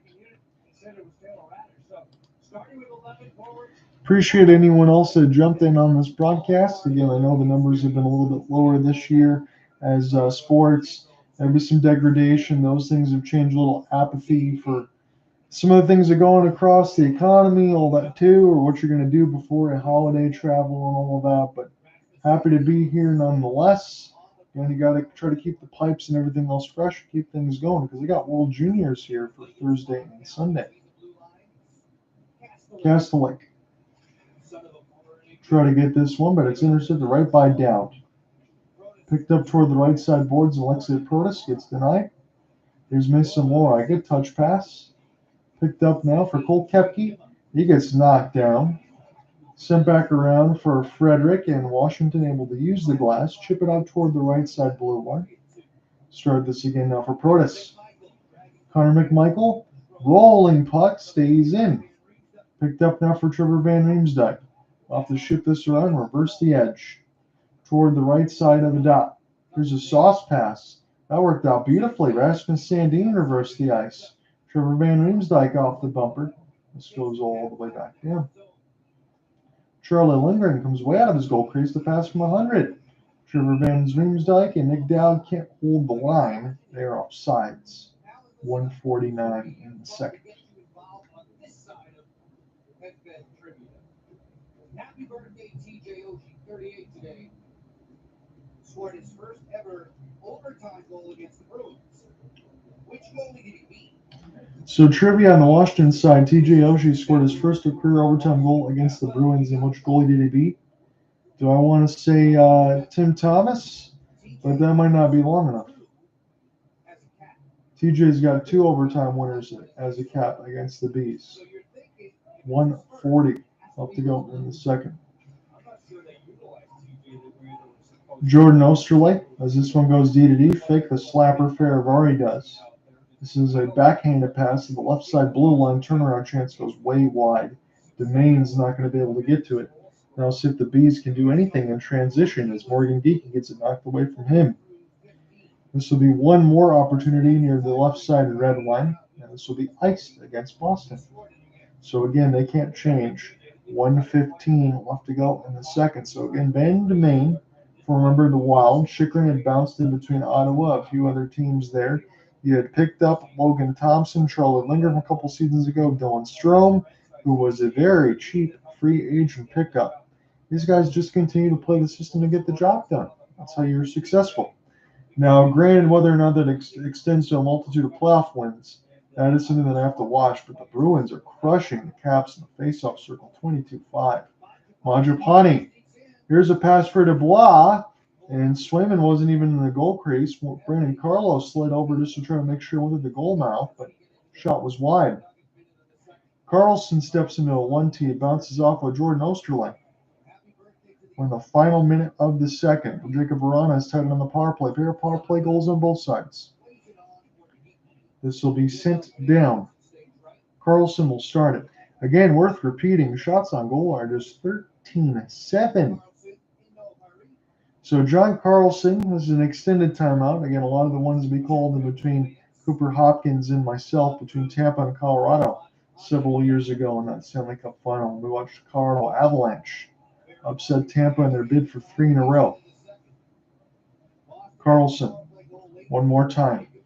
15 seconds left to go in this middle frame. This will be sent in toward the left side red line. Pinball, Nikita Zadorov will clean up the mess. Boston's got to hurry if they're going to get something off the rush here. Lindholm sticked away, and that ends the second. It is 1-1. Jacob Verana scores in the power play to answer Justin Brazo in the first. We'll go to the third, and we'll see if there's any difference between these two teams. Charlie Lindgren involved in a netminders duel with Jared.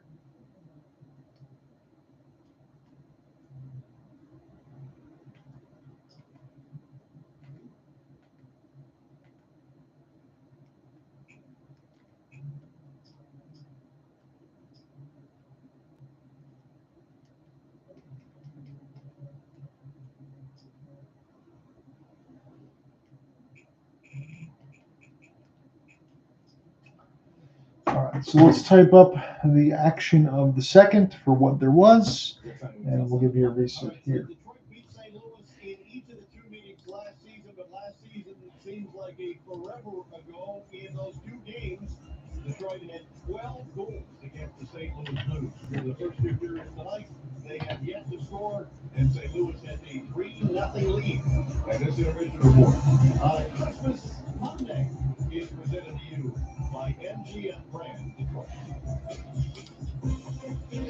So let's give you the shots on goal. MySpend makes it easy for you to deposit and bet all at one place. Because betting without knowing how much you're spending.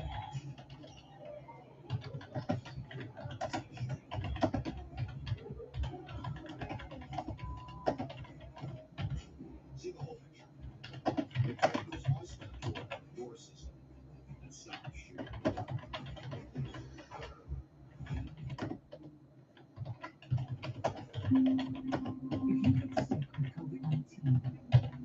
some will feel get an updated vaccine this season. So shots on goal officially 13-7.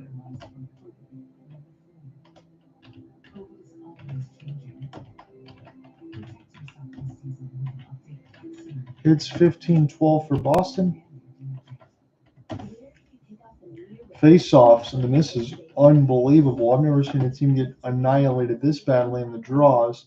But yet, some people will tell you that the draws mean nothing. And in this situation, you could actually have a point.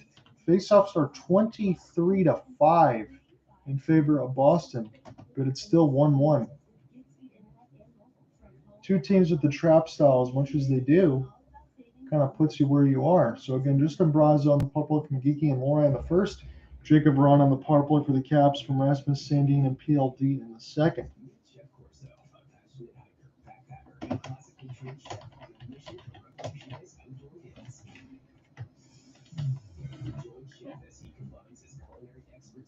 Second period reset.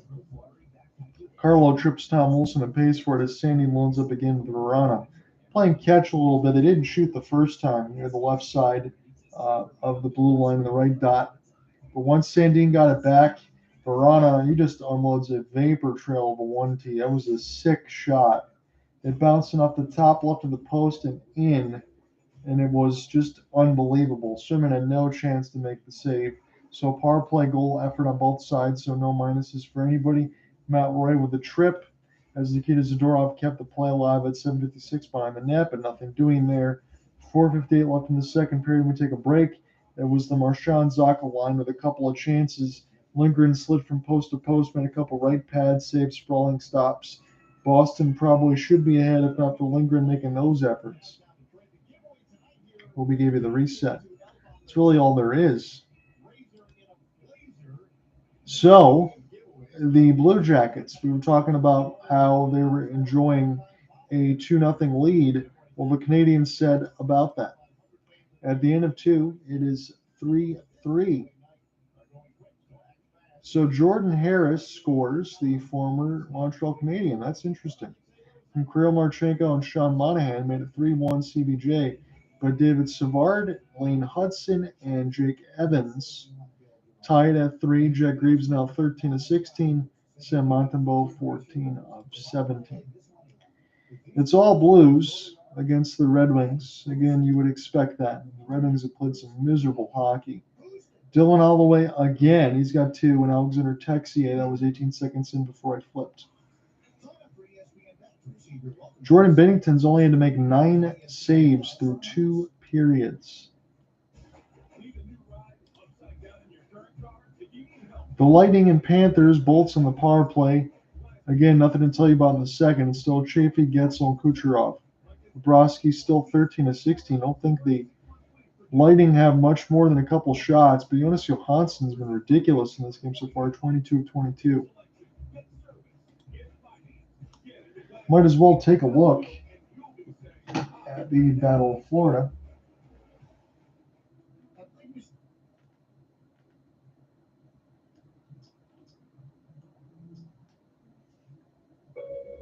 So while I get that going, the Penguins and the Flyers, I mean, that's a crazy scoring game right now. It's 5-3 after 2. Rust, Ricard Raquel, Michael Bunting, Flo Tomasino, and Bunting again. So Bunting's got 2. All have goals for the Penguins.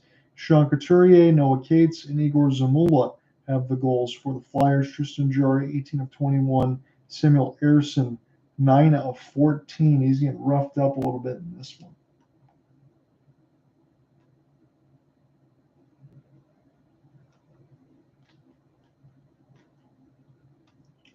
So let's look at the Battle of Florida. I'll let you know if there's any updates.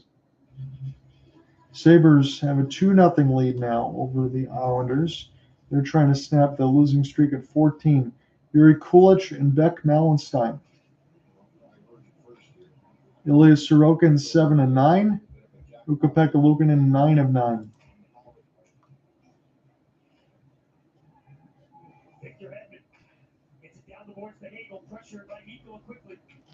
Predators have a 1-0 lead over the Canes toward the end of the first. And at the end of the first, it's Blackhawks Wild tied at 1. Kirill Kaprizov with his 23rd. He draws back in the lineup, and Connor Bedard from Taylor Hall. Connor Bedard's been hot lately. He's got his 9th. Philip Gustafsson also back in the goal crease, 10 of 11. Arvid Soderblom, 12 of 13, the younger brother of Elmer Soderblom with the Red Wings. They're a little guilty of trying to be a little too cute with that puck. They're getting that puck towards the net any opportunity they have.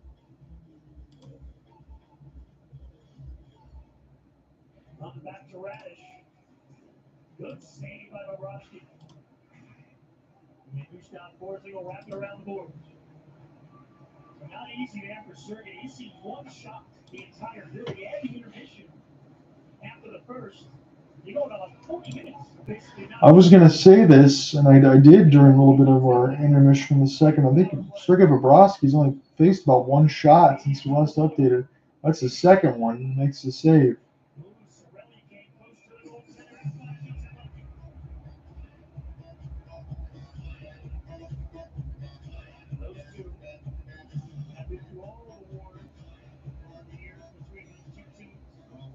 Why the Tampa Bay Lightning are third in the NHL in power play. They move that puck quick, and they'll just throw. Look at that! Don't look past.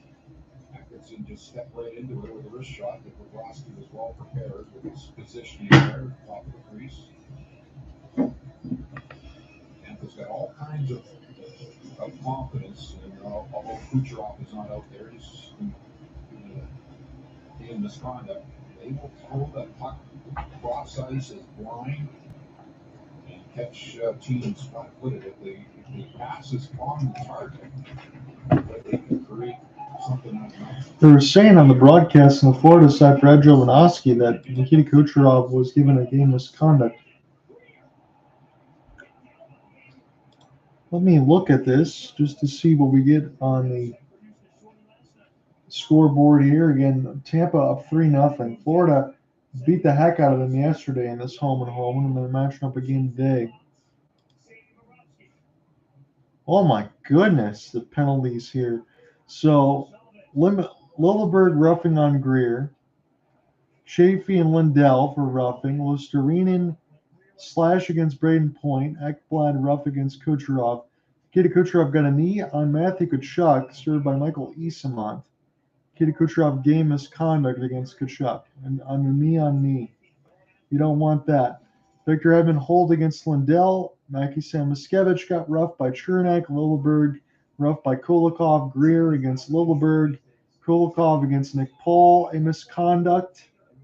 Nick Paul misconduct against Kulikov. Tkachuk roughing against Glendening.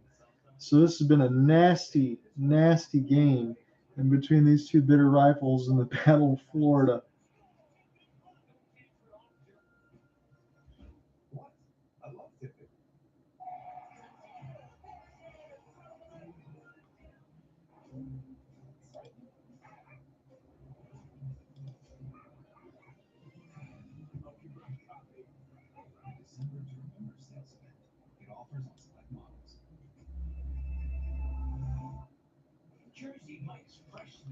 So again, I mentioned in between Dallas and Utah, that's going to be a big game. Both of those teams are tied at 38 points. Either one of those get a win today, they're going to knock out the Calgary Flames or the Vancouver Canucks of a playoff spot. The one thing for Dallas to keep in mind of in this Central, again, Calgary at 34 games, Canucks at 33, but the Colorado Avalanche have played 4 extra games over Dallas. So that lead is not going to last too much, although the Avalanche have won their last few games, so that has helped them there. Let me give a look there. So they've won 3 in a row. They've played well of late. Wild have lost 4 in a row, but they're not in any danger right now as far as losing a spot. They've been battling a lot of injuries. Barely fit all the players on the screen. The Panthers were league high 8 going to the tournament. Tampa tied for the 5th most with 5. Now John Cooper had a little check. And I know I mentioned that the Caps are the best team in the league really because the Jets have games in hand. Caps win this one. They'll have 50 points. Jets got 51. Caps would have still 2 more games ahead of that.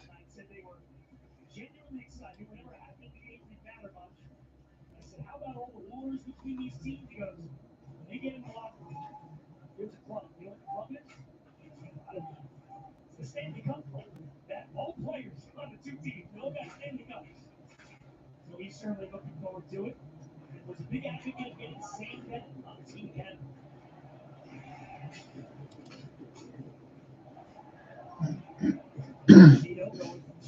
attack.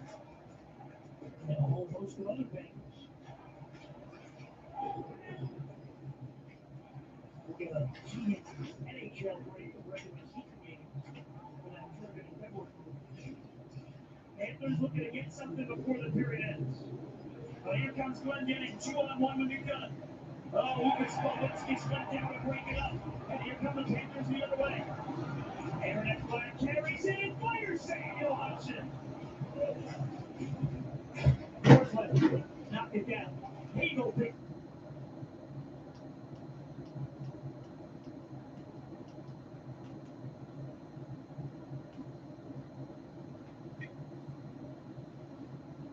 Tony Drivers are in the spirit. As we are here inside of TD Garden, get set for the. Wait a minute. No reach is allowed on Monumental Sports Network. Put me on their minds? This has never happened before. And that, people, is why we have Target Circle 360. Right there. Don't miss anything on your list with unlimited same-day delivery. Marcus? Swipe.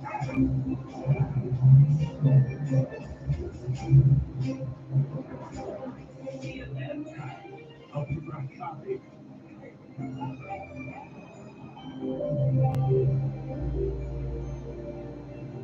The December to Remember sales event. Get offers on select models. Tom Brady is trying to find out. It looks like I just missed her. She's a Hertz Gold Plus Rewards member, so no waiting in line at the counter for her. That means she's able to pick any car she wants. Skip the line and get right to your destination. That's why you go with Hertz. That's part of why we snooping in the bathroom. Ooh, party now. Not listening to your dentist. Make the stomach care switch. Hurt. Be gentle, be effective, be probably.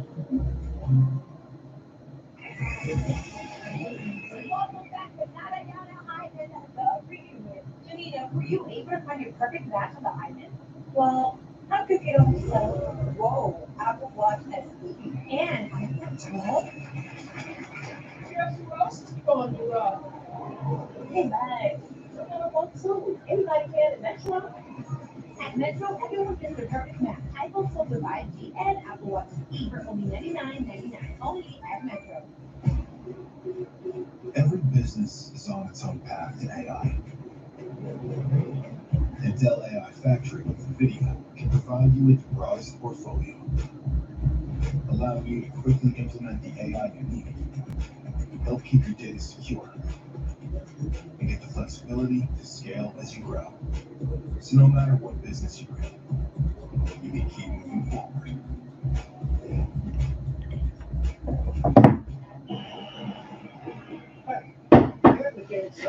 The Scotland Football College is open stands. Maybe you'd rather go to school for insurance. I didn't raise no insurance, man. But you did, Dad. Football's your passion. Mine is providing around-the-clock protection with aggressive customers who run a home and auto. Jamie, we need you out here for football. You're giving up on your dream, James. I'm giving up on yours. Oh, James, wait. Asthma. Does it have you missing out on what you love with who you love? It's time to get back out there with Fasenra. Fasenra is an add-on treatment for eosinophilic asthma that is taken once every 8 weeks and can also be taken conveniently at home. Fasenra helps prevent asthma attacks. Most patients did not have an attack in the first year. Fasenra is proven to help you breathe better so you can get back to doing day-to-day activities. Fasenra is for sun breathing problems. Serious allergic reactions may occur. Get help for swelling of your face, mouth, tongue, or trouble breathing. Don't stop asthma treatments without talking with your doctor. Capitals Hockey is presented by Nissan. At Nissan, they make cars that thrill. Experience the thrill for yourself today. At NissanUSA.com. Alarm.com. Protecting millions of homes and businesses worldwide. And by MedStar Health, trusted medical team of the Washington Capitals.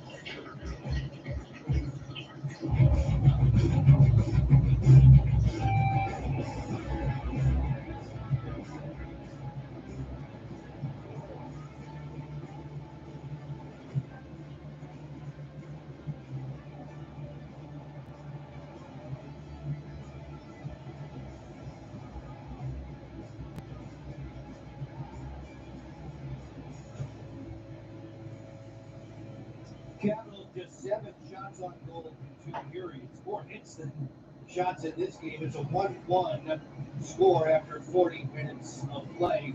We remind you that for the 10th year in a row, Burke and Herbert Bank are donating $100 for every Capitals goal scored to a deserving local nonprofit organization. This season's Goals for Good recipient is Northern Virginia Family Service. They take a comprehensive approach to mitigate the situation and focus on the entire family. Jacob Brown and adding $100 to the coffers. Alan May, some 36 years ago, what happened? Youngest player in the National Hockey League. I was 4 or 5 years old and I scored my first goal off of this hiccup giveaway by Gary Suter on the big goaltender Mike Cronin. First ever in the National Hockey League in front of my mom and dad, my then girlfriend, my sister, all my frenemies, my enemies, and best friends were there at the same time. Geez, you could have shown some excitement. Wow, you were great at it. It was incredible. I couldn't even believe it. I scored. I kept looking up at the goal line. I looked at my sister, my girlfriend behind the net. I looked in the net and saw the puck. And it was very. So third period going to get underway now. We're going to try to see if we're going to get any more shots on goal here. It's 13-7 Boston, and immediately a car, Martin Faravari, just got ran into. PLD trying to throw some punches. Faravari is stunned. That is not the way you want to start the third period of either one of these teams. I hope that he's okay. He absolutely got blown up. And now they're going to bring the trainer out there. John Carlson going to come over and look and see. And they're going to make sure that he's okay. But he got destroyed. And you know what that might be an answer for? In the first, off of that boarding that Faravari delivered, he got his payback. But that was just ridiculous as far as getting finished off there. You got one board to the other. Two wrongs don't make a right. But when you look at it there, Beecher got that one against Faravari, and that one was pretty good. I think Faravari got his a little worse, if we're being completely honest. But he got his payback. Boston toned into that right in the start of this third, and now Faravari trying to skate off into his own power. But Boston took the retribution into their own hands. No doubt about it.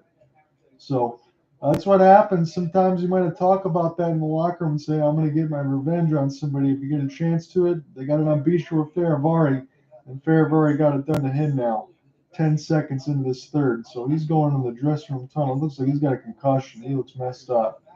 So we'll see what we're going to get here. Boston, they're going to boo because they're at home as far as the call, but that's about as easy as it gets. So 2 boarding. Oliver Wahlstrom, he got the payback. That's a little more of a shove, more so than anything else. His face hit the glass, and Faravari got rocked. I don't think there's anything malicious in this situation. We've seen that in the past with multiple players. So I know on the Cap side they're saying nothing malicious. I feel like that was a payback. You're trying to finish your head. You get a little bit of a shove there into the boards. They knew what they were doing. I say Faravari knew what he was doing against Beecher, and Wahlstrom knew what he was doing against Faravari, board for board. That's the way I see it. You can let me know how you feel about it. They're going to decide whether this is going to be a 2 or a 5.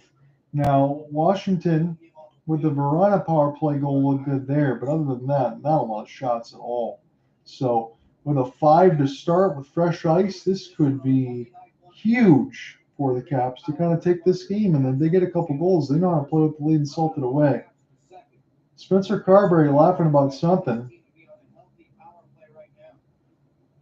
And when you look on the other side for Joe Sacco, he just keeps looking down at the iPad as we're still waiting to get the call of whether it is going to be a 2 or a 5. Marchand and Wilson now having an exchange. That's a good thing that neither of them are Mike. I've been down at ice level when Tom gets going, and Brad Marchand, I was here. Alexa Landis wanted me to get a Christmas Brad Marchand jersey signed so she could put on the wall of her brand new house. That's her favorite player in the National Hockey League that is not a Washington Capital. Interesting. Here's the rule. So what's the call initially? A 5-minute major in a misconduct against Oliver Wahlstrom for the board on Ferravari. Now, the Washington side, I'm listening to their home side of the player that got boarded, so that wasn't even that malicious. I thought it was. I thought there was a different step up there because you had the shove into the boards. I'm not saying what Ferravari did was right, but I think you're probably closer to a boarding minor on the first and the major on this one. I think they hit it. I think they got it right. So Washington now is going to get a 5-minute man advantage where they could score as many times as they want. And this could be the game here early. I know Washington added a ton of goals. We talk about Baran on the power play from Sandin. This is an opportunity where the door is wide open. This can win you the game right at the start of the third. So 10 seconds in, we'll see what we get here on this 5-minute major. So Wallstrom's day is done, and Ferravari is in the dressing room. And now Boston's got a shorthanded chance. Zadorov! This hits the top of the mesh. That was a shorthanded chance there for the Boston Bruins. They'll keep it in now. And this will be gloved by a lingering hold. Well, one of the things you'd like to see the Capitals start winning some faceoffs. They're getting crushed with this. When they come down the ice down Main Street, the door gets that somewhat off now. It's not a big time goal scorer. Before you got what you need is a slapper. Then take a pass like that and shoot off of it.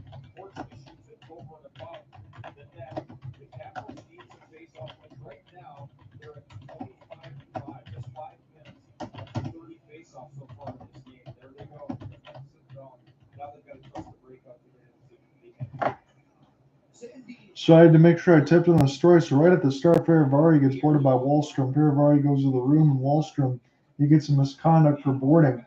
The Capitals finally win an offensive zone draw. Sandin, as we work the other way, has it to the left wing side, gets it back across the blue line side. Off the back skate, just straddling that blue line toward the high slot. Dubois, left circle. Mangiapane, now Sandin, back to Dubois, and this one is deflected up and on a play. 4:04 left to go in the major against Oliver Wahlstrom. The Caps trying to make it a 2-1 lead as this one bounces off of Swayman's left pad from Dubois' sharp angle chance. 18:53 left in this third.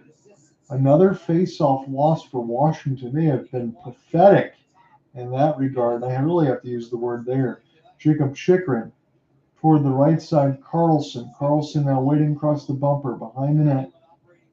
Dylan Strome will give this pass across, get it right back to the right side of red line. Switch places. Strome now. And off the back skate. He'll get it one back here for Strome. Try to get it from McMichael to Carlson. This is picked up now by Chychrun. Slowly around now for Strome. Now Connor McMichael has it.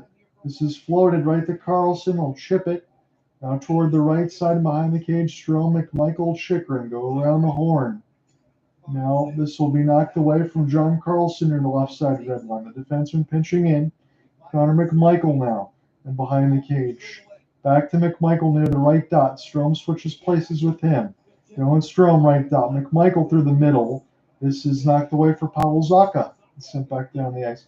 Got to get shots on net. The puck possession doesn't mean a thing if you don't shoot it. They're staying around the net, and Boston, I think, is going to be more than happy to keep them on the outside.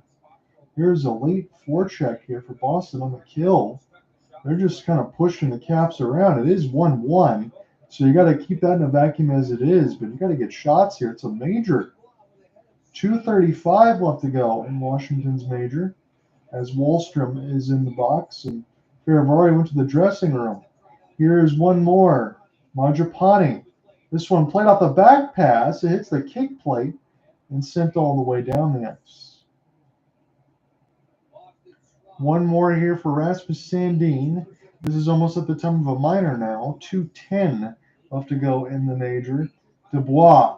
Mangiapane, 80 to 88, sends us around the horn. Washington can't do anything with it. It's Mangiapane now near the left side of red line as Boston is chasing. Mangiapane throws it back to D. Sandin, he's out of gas. You got Beecher waiting for the cross pass. There it is. And he can't find it. Man, oh man. That would have been a short-handed disaster. Dubois on the edge of his shift. He's trying to get a hold near the right wing side. And this will be picked back up now by Nikita Zadorov. He'll take his change. Frederick needs some help. We'll send this back around. Collected one more time. Zaka with a reverse hit. Connor McMichael will pick it up. 1:20 left to go in the major. The Capitals don't have any shots yet. 5-minute major with no shots. McMichael sent back around for Strome. Toward the right side. Chychrun. Left side blue line. One more pass. High slot fake. The slapper. Carlson. Gotta do something with it. Shoot the puck. This one rebound a couple times. It bounced off the seat of the pants of McAvoy. Doesn't hit the net. Kept in by Dylan Strome. One more pass. Back to Strome near the right dot. Strome thought about it. Shot it high. This one now Connor McMichael off the bumper. Now for Chychrun, Carlson, and Strome near the right dot. Strome on his forehand. Down to 40 seconds. Still working toward the right dot is McMichael. Back to Dylan. Toward the right side. Dot feeds it through. Right in off the boards, and Boston will clear it. This is a awful power play. Just nothing going on. It's unbelievable that they had something with Jacob Vrana. We haven't even seen Jacob Vrana back on the ice. He scored on the power play. He had a major. You think if you're Spencer Carberry, I know that Vrana only gets around 8 or 9 minutes working his way or whatnot, but if he's your most dangerous asset, why aren't you using him? 15-11 left in the third. I know it's probably teaching a lesson in between the players' assistance program, shape, all about working your way in the NHL, earn your chances, but you got to win games too, don't you? And the way that this power play has looked, I don't know how you don't try to make a change. Neutral zone draw. This one's actually won by the Caps. I think they're going to go a whole 5 minutes in the power play without even a shot on goal. Still 13-7. Boston almost had 2 shorthanded chances. They just couldn't get the puck on the stick. Dubois. Now toward the left side red line. One-timer hit the glass from Vrana. That had all sorts of heat on it. So no shots on goal there for Washington on the major. Dubois off the half spin. Good move there for the defense.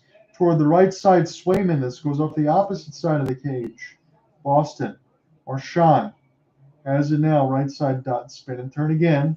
Marchand still trying to dance around with it. He's going to lose it now near the right side boards. This is a battle, a little bit of a hold as well. Surprised there's no call. A lot of hold of the stick. This is toward Lindgren. He's got it, and there will be some pushing and shoving. You're going to imagine this will heat up a little bit more, especially after that Wallstrom hit. 14-14 in the third. So Boston got a shot on goal after killing the 5-minute major, but Washington didn't get anything.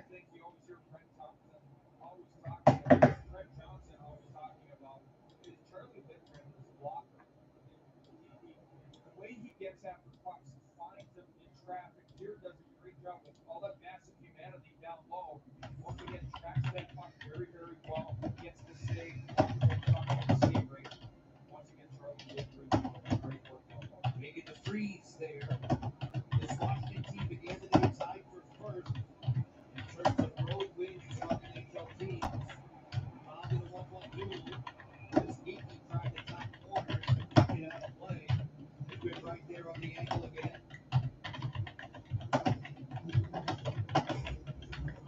Martin Ferramari. A few moments ago, it was he who was rattled by Wallstrom. Razzo taking a turn going after Ferramari. The Bruins targeting the Washington defender after his hit back in the first. So Jonathan Amati said it right in the sense that that was a target after the hit from the first, so he nailed it. And the other side up the color said it wasn't malicious, so it definitely was. But Washington doesn't even get a single shot on goal. They only have 8. 1-1. Here's a chance for the Bruins. This one's saved by Charlie Lindgren with the right glove. Sent back down. It's 1-1 still. Pair of power play goals. Justin Brazeau late in the first, in the final 50 seconds. And then Jacob Vrana on the power play in the second. That's all we got. Chances are limited. We knew that going into this one, but Didn't think he'd get a 5-minute man advantage with nothing. Geeky tries to snipe. This one missed the net. Sent back around the inboards here. Marchand will try to give chase. This will be spun now for Dylan Strome. Spencer Carberry's squad will take a change. Here's TVR. We'll wait for the rest of the forwards to get going. Nicely off the right wing wall as Protas will send this in. Strome will look. This will go all the way back to Chikrin. Chikrin with a floater. This is toward Morosnichenko, but this is knocked away. And sent all the way back down. Should be iced against the Bees, and it is. With 12:52 in the third, this game has gone by very quickly. And I say that even as a solo call because just hasn't been much going on. So Morosnichenko, for as quick as he jumped on the ice, he's going to jump back off the ice. A little 40-second shift, even if that. Back end lines, 3 and 4, haven't played much for Spencer Carberry's squad. Elias Lindholm trying to win a defensive zone draw, and Boston is just killing Washington in that regard. This almost looks like me in NHL 25 playing against the opponent sometimes. This will be a whistle with 12:44 as the puck goes out of play. Shots on goal are just 15-8, and we're 12:44 in this third. We'll take a break.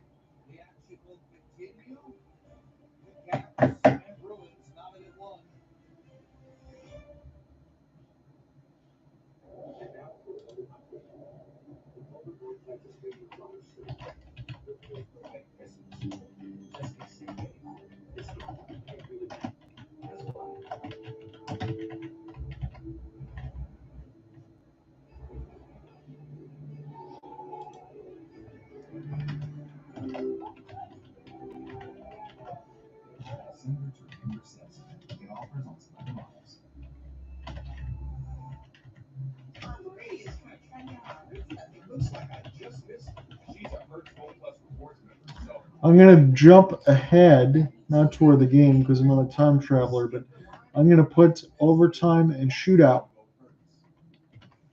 in on the box score just to get things ready because that may be where we go.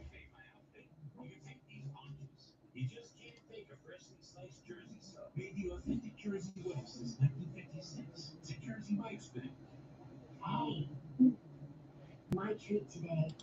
Thank you. But I don't think they take that here. Of course they take Discover. It's accepted at 99% of places. 99%? I didn't know that. You're stuck in the past. Unlike me. You were Brad. Discover is accepted at 99% of places nationwide. Earn cash back at all. The future of cool, comfortable sleep is About the birthday boy, TJ Oshie, scoring his first career overtime goal against the Bruins. Which goalie did he beat? Don't say Hanu Toivonen. It's got to be either Thomas or Rask. Well, I know it's not Jerry Cheever's Walker played against him. I'm going to go with Super Rask, just by deduction of that time frame. And right you up. Nice. I like that. So, as we were going to break, we saw the quad Lindholm grab a seat in the penalty box. Both of them are hit with the unsportsmanlike conduct penalty. Battling back up ice, especially with each other through mid-ice, and the officials had enough. I'm not sure what was so unsportsmanlike about that. So it's nice to be able to connect the dots all the way across. The TJ Oshie overtime goal they're referring to against Boston. Again, I guess Tim Thomas. It was Tuukka Rask. It was the other backstop there. So you got that there. Checking back in with you. It's a 4-on-4 because you have PLD and Elias Lindholm both called for unsportsmanlike. And honestly, the camera didn't show it well enough. But that's what we have, 4-on-4 action. And Dowd gets hit as it gets sent toward the net. We'll get an offensive zone draw that will count mercifully as a shot on goal. Nick Dowd a little bit slow and in pain as he skates and strides toward the bench. So they're already down, Martin Farivari, after the misconduct against Wallstrom. So that would mean Wallstrom's also out for the Bees as well. So misconducts, injuries, whatever we got, that might be a little bit of the story as well because there's not been a lot of goals unless you're just talking about the Boston Bruins in the faceoff circle who win again. They are absolutely dominating the Caps. Let me give that regard as far as the number 27-9 as far as the faceoff circle. I haven't seen anything so sparse in one end. Here is a bouncing puck. McAvoy sticked. He couldn't get a piece of it after the turnaround. He tried to battle with Marchand to get it, but Lindgren will find it in his glove hand. Again, I did mention this is the official recorder, but I threw it there on the side for when this gets uploaded to Hopeful Sports Guy. I've already included overtime and shootout inside my box score because I feel like we're at least going to hit one of those from the way that this game is going. I could be definitely wrong, but I don't think my voice is even remotely hurting at this point because there's no register high enough to go in this one. It's a defensive battle. Nick Dowd against Coyle. And this needs to be a face-off win for the Caps, especially as the D-zone draws. And Nick Dowd's the only one that's been able to do it. This will be recollected for the Bees, though. They'll take this now for McAvoy. Off the back skate toward the right dot. He'll spin. McAvoy on his forehand. Lead for Nikita. Nikita just holds this in again. Nikita and Elias Lindholm. As Lindholm's in the box there for another minute at least, are both the new additions from the Canucks, the Flames, and mixed that in there. They're signed for a long time, and this Bruins team is a little bit long in the tooth. So they're going to have to give you some production. Have to go the right way. Again, you got Swayman signed, but you couldn't keep Olmark. So that's interesting there. And Olmark's really picking it up and doing well now with Ottawa after such a slow start. Ottawa's a playoff team right now as the second wild card in the East. Here's a chance as this gets sticked away on the left side by Roy. Trent Frederick will start it again. 25 seconds left to go on this 4-on-4. We're almost halfway through this third in regulation. Peak. Try to get this now from Lorai. Lorai still spinning with it, but it's turned over. Protas. Got Connor McMichael with him on the opposite wing. Protas has to spin, buy some space. High slot. Caps got to shoot this one. This one goes wide near the left post. Down to 5 seconds in the 4-on-4. Connor McMichael, former Bear. Send this one now for Dowd. One-timer Chikrin. This one bounces high. And Lindholm is back out on the ice with PLD. And the pass right back to PLD on defense, who's changed his position, goes wide. So PLD will take a break in behind the mesh of Charlie Lindgren as both teams take their change.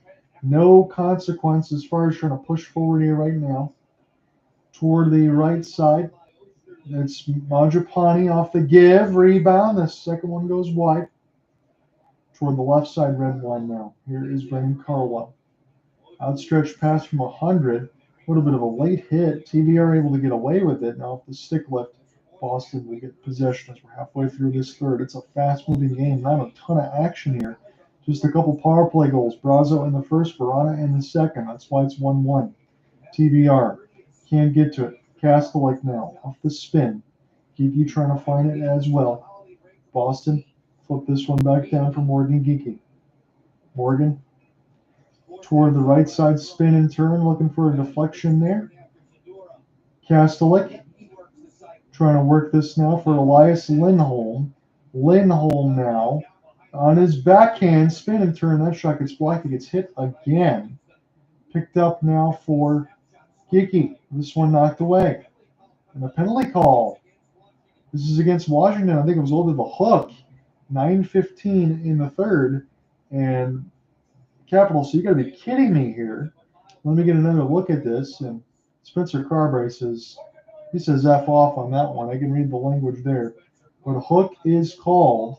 And the Bees have a power play. They scored one with Justin Brazo. We'll figure it out when we get back. Colt Koepke let the shot go. All sorts of pinballs. And then a hook in between it. Take a break. Is it me or is work not working? At least, by the way, the people who are very busy work might be thinking, AI.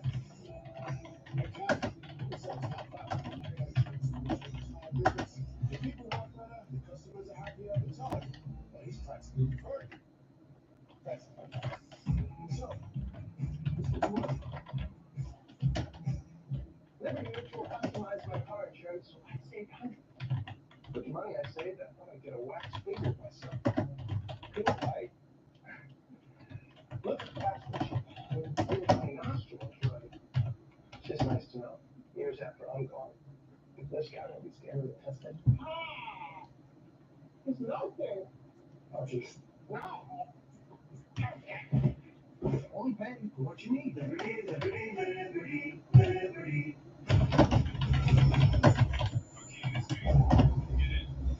Rob, you got?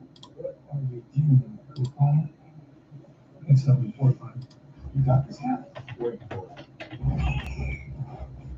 Hey, look, I've got some ideas I can put up in my office. And I'm thinking, but you do like them, right? Yeah. Tune it up, KD.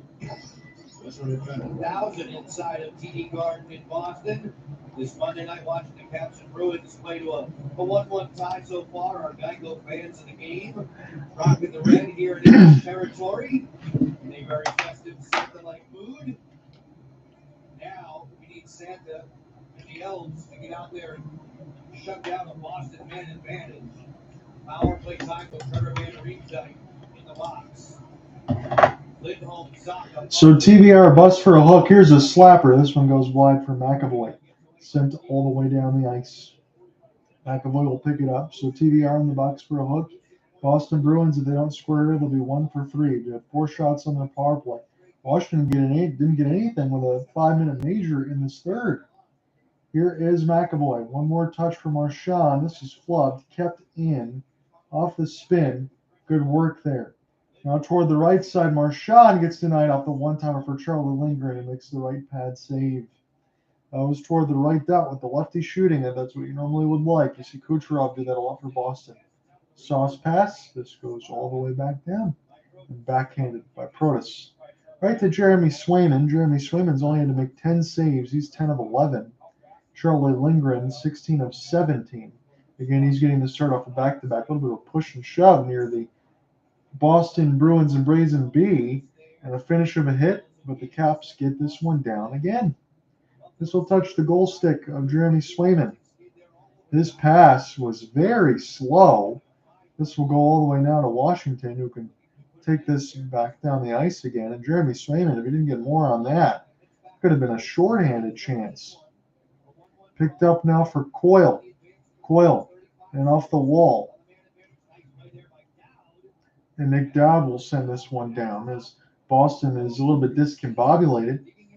We'll start again left to right. Again, they have the gold in the mix of the white, black, and the striping. And the Caps have the pretty good road unis with the blue pants and the red striping. One more clear for Washington. Again, Boston's got nothing going right now between their power play side. They'll be 1 for 3 unless they get going in the next 5 seconds. Racing in across the red, Mason Lohrei right into the bread basket for Charlie Lindgren. So it'll be an offensive zone draw. Boston power play is going to set to expire probably after the faceoff win, should they get one. With 7:17 to go in this third. So Charlie McAvoy just wasn't able to keep the puck in a couple times, and then Mason Lohrei said, you know what, we haven't had a lot of shots here on this third power play. I'm just going to take one in between 3 Caps, and Charlie Lindgren made a glove save. So both these goaltenders really not worked, as their defenses have played spectacular. That's kind of what we thought going into it. That's what we've seen. We'll start one more time. Nick Dowd with another D-zone draw. This is where he excels. Caps haven't won a lot of draws, but he can't win here. So power play expires. Mason Lohrei will send this across the red line, and Trevor Van Riemsdyk will go ahead and take his change. 7 minutes left to go in regulation. It's still tied at 1. Brazo power play with Verana. No icing called, as this is picked up by number Kastelik right in front of the left side dot of Washington. A little bit of a stick hold there, but still able to get away from it. There's Connor McMichael. Geeky will receive that pass from Kastelik, and this will be taken away from Jacob Chychrun. Stick broken right out of the hands of PLD. And now Connor McMichael try to go ahead and get this one. We'll see if he can find it after a couple stick chops. This will be floated. Good touch. Here's Elias Lindholm right off the rush. Scores! Charlie Lindgren was swimming, and he went the wrong way. Elias Lindholm has the go-ahead goal for the Boston Bruins. That was pretty sweet. Long stretch pass there, and Elias Lindholm off his backhand. Nothing fancy. Charlie Lindgren, I think, committed a little bit too soon. And this was given right back to the right side dot, and Lindholm, no mistake about it, will cruise right in past a diving Chikrin backhand finish for Lindgren, who was not even near the goal crease by the time he cut right in the middle of the blue paint. So Elias Lindholm puts a smile on my face to see the former Flame put it in the back of the net, and the Bees have taken the lead. The lead 2-1. 619, 6 goals, 12 assists, a -2, but that looked like the line in between Tkachuk and Johnny Gaudreau with Elias Lindholm there with those set of hands. And I had to give that throwback there for Cooper Hawkins and myself. 6 minutes left to go in this third. Long outstretched pass now. What can the Caps do? Lindgren again thought it was ice. He keeps having his hand in the air, but he's not getting those calls. Boston Bruins have just taken the lead. It's Elias Lindholm. Good back pass. And that was very dangerous near the right side post, but it just got shoveled away. This will be blown dead against Washington. There are some feelings you can get with any sports book. But the feeling that no matter what, you're taken care of. You don't get that here. It's Sportsbook for all Vegas. Better deal. Download it today. Elias Lindholm's been a good bet against Washington throughout his career. Whether it be Calgary or Carolina or Vancouver, he's now had 14 goals in 30 games against the Caps. It's his talent that's given Boston the lead with 5.5 to go.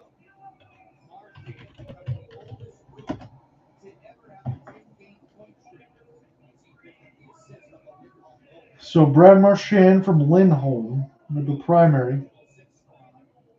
5:20 left to go in the third, but Lindholm's backhand could be the GWG. We still got time here, but for the Caps, it's just a meager 11 shots on goal. We'll take a break, try to see what happens in this final 5. Is it me or is work? Not working. Please come away. The people are very busy work. You might be thinking, can AI be cool? Can AI help your people work without all the workarounds? But the customer service work when customers expect. Now, if you're older, what do you need? Thank you. Todd here is going to talk to us all the time. Wow. Hey, Cal, full service now platform, AI transforms your entire business. The people work better, the customers are happy at the time. That is practically right. Because when your people work better, everything works better. So, what are you waiting for? Let's get you up. Get yourself a listen. All right, now let's head down to the lot where Tom Brady is trying to track down our race peddler. I'm here, Vaughn, but it looks like I just missed her. She's a Hertz Gold Plus Rewards member. So no waiting in line at the counter for her. That means she is able to pick any car she wants. Do you think she treated herself to an upgrade and with a premium SUV? She did go with that upgrade, Vaughn. I know it wasn't an easy choice with all the great vehicles here. Skip the line and get right to your destination. That's why you go Hertz.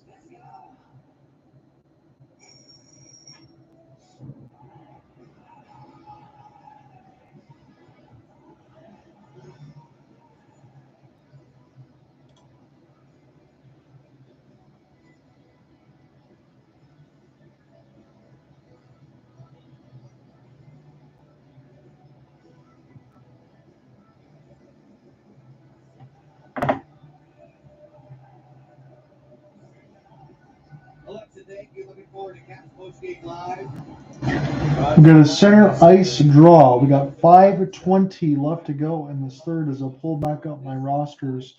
Charlie Coyle able to get the puck up from 100 into the neutral zone. Brad Marchand picks it up. He had Elias Lindholm off the cross pass from right to left. Elias Lindholm picks it up.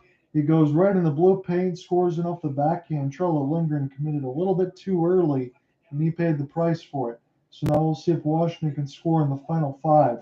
Faravari, who was in the room, he's back on the ice right now for the Caps after being boarded by Oliver Wahlstrom.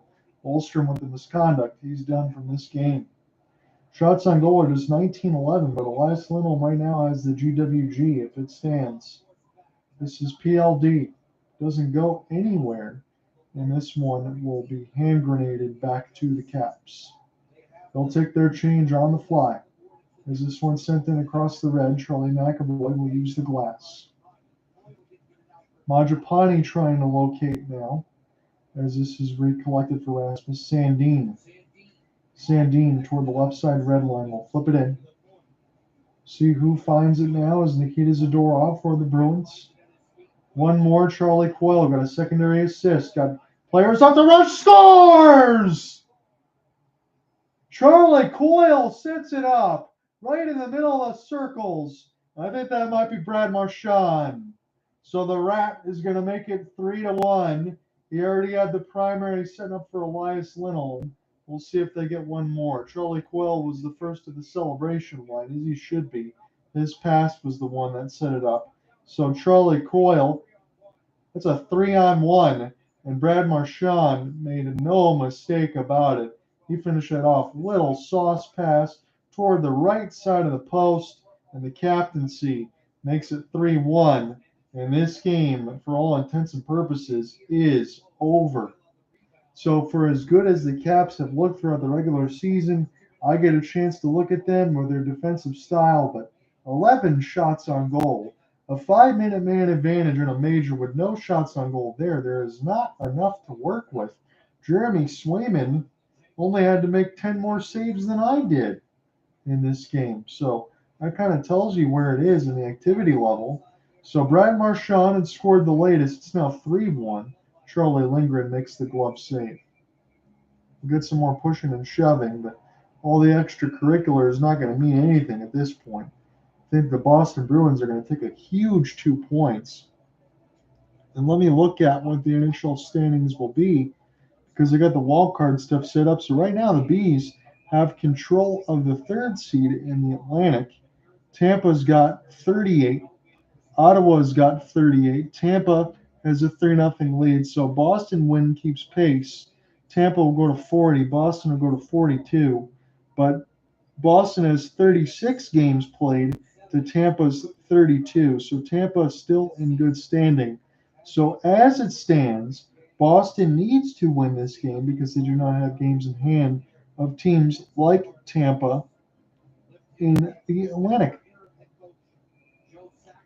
So Joe Sacco, 3:30 left to go on the third, is getting some camera shots. But that is of note because the Ottawa Senators will have an extra game in hand as well. So for the Bees, they need to keep pace, and they'll do so. They'll at least be able to hold the second wild card, even if Ottawa wins another game another day or Tampa can make up some other games in hand that they do have. Again, Tampa's up 3-0 on Florida. That game is going to not end before this, even though it started earlier with all the misconducts. Sandin. This will be brushed off the stick of Swayman. That'll technically count as a save with 3:15 left to go. Glove down. See if Boston can take something the other way. Marchand just scored to make it 3-1. 2 goals late for Boston. Help them take control of this one. Settle back down cross ice for Matt Roy. Picked up now for Nikita Zadorov. Again, Washington will get a couple of players back, including Alex Ovechkin, after the Christmas break. Ooh, that slap shot really hit off the instep of the foot of one of the Bees, who was slow to get up. 2:40 left to go in the third. We'll see if Spencer Carberry wants to pull the netminder. Rasmus Sandin. This gets deflected before it ever hit. Bounced off Charlie McAvoy. Didn't get a piece of Jeremy Swayman yet. 2:30 left to go in the third. I already took off the overtime and shootout monikers in my box because Boston's taking control in the final minutes. Carlo trying to find it now. Charlie Lindgren's still waiting to see if they want to go ahead and make this happen. Chikrin through the traffic. Swinman says no through the screen. 2:05 left to go in the third. Washington just keeps it in. Jacob Verana will check in toward the left side red line. This will be gloved down by Boston, but it's contested near the left side boards. Tom Wilson trying to find it. Here is Zaka toward the empty net, but this gets deflected. Picked up here for Brandon Carlo. Chip it in off the glass. Send it all the way down. This will be blown dead. Boston can't change. It'll be Washington with the man advantage for 143 with the empty net. If I'm Washington, I think they might take Jacob Verana and do a change again, but you've got to put Verana back on the ice for a little bit more.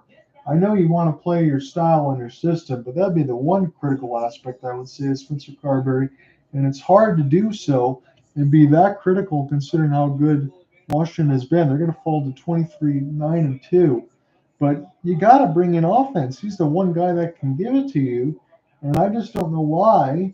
Again, whether it be lessons from the players' assistance program or trying to get his feet back underneath him or just kind of managing the third and fourth line. But that shot he had was absolutely killer. When you get a chance to unleash from the center that Verona can be, he's got you the one goal in this game. I think he needs more ice time.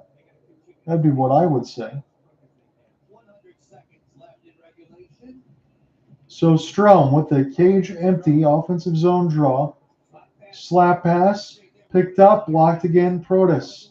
And this shot redirected. Length of the ice, this will go wide, and Washington will win the hybrid ice with Carlson as we're in the final 90 seconds. 3-1, Boston now has the edge. It's Elias Lindholm and Brad Marchand, top line, have scored twice late in this third. It is going to be the Maple Leafs next game here on the Monumental Sports Network. Dylan Strome will take the draw against Elias Lindholm.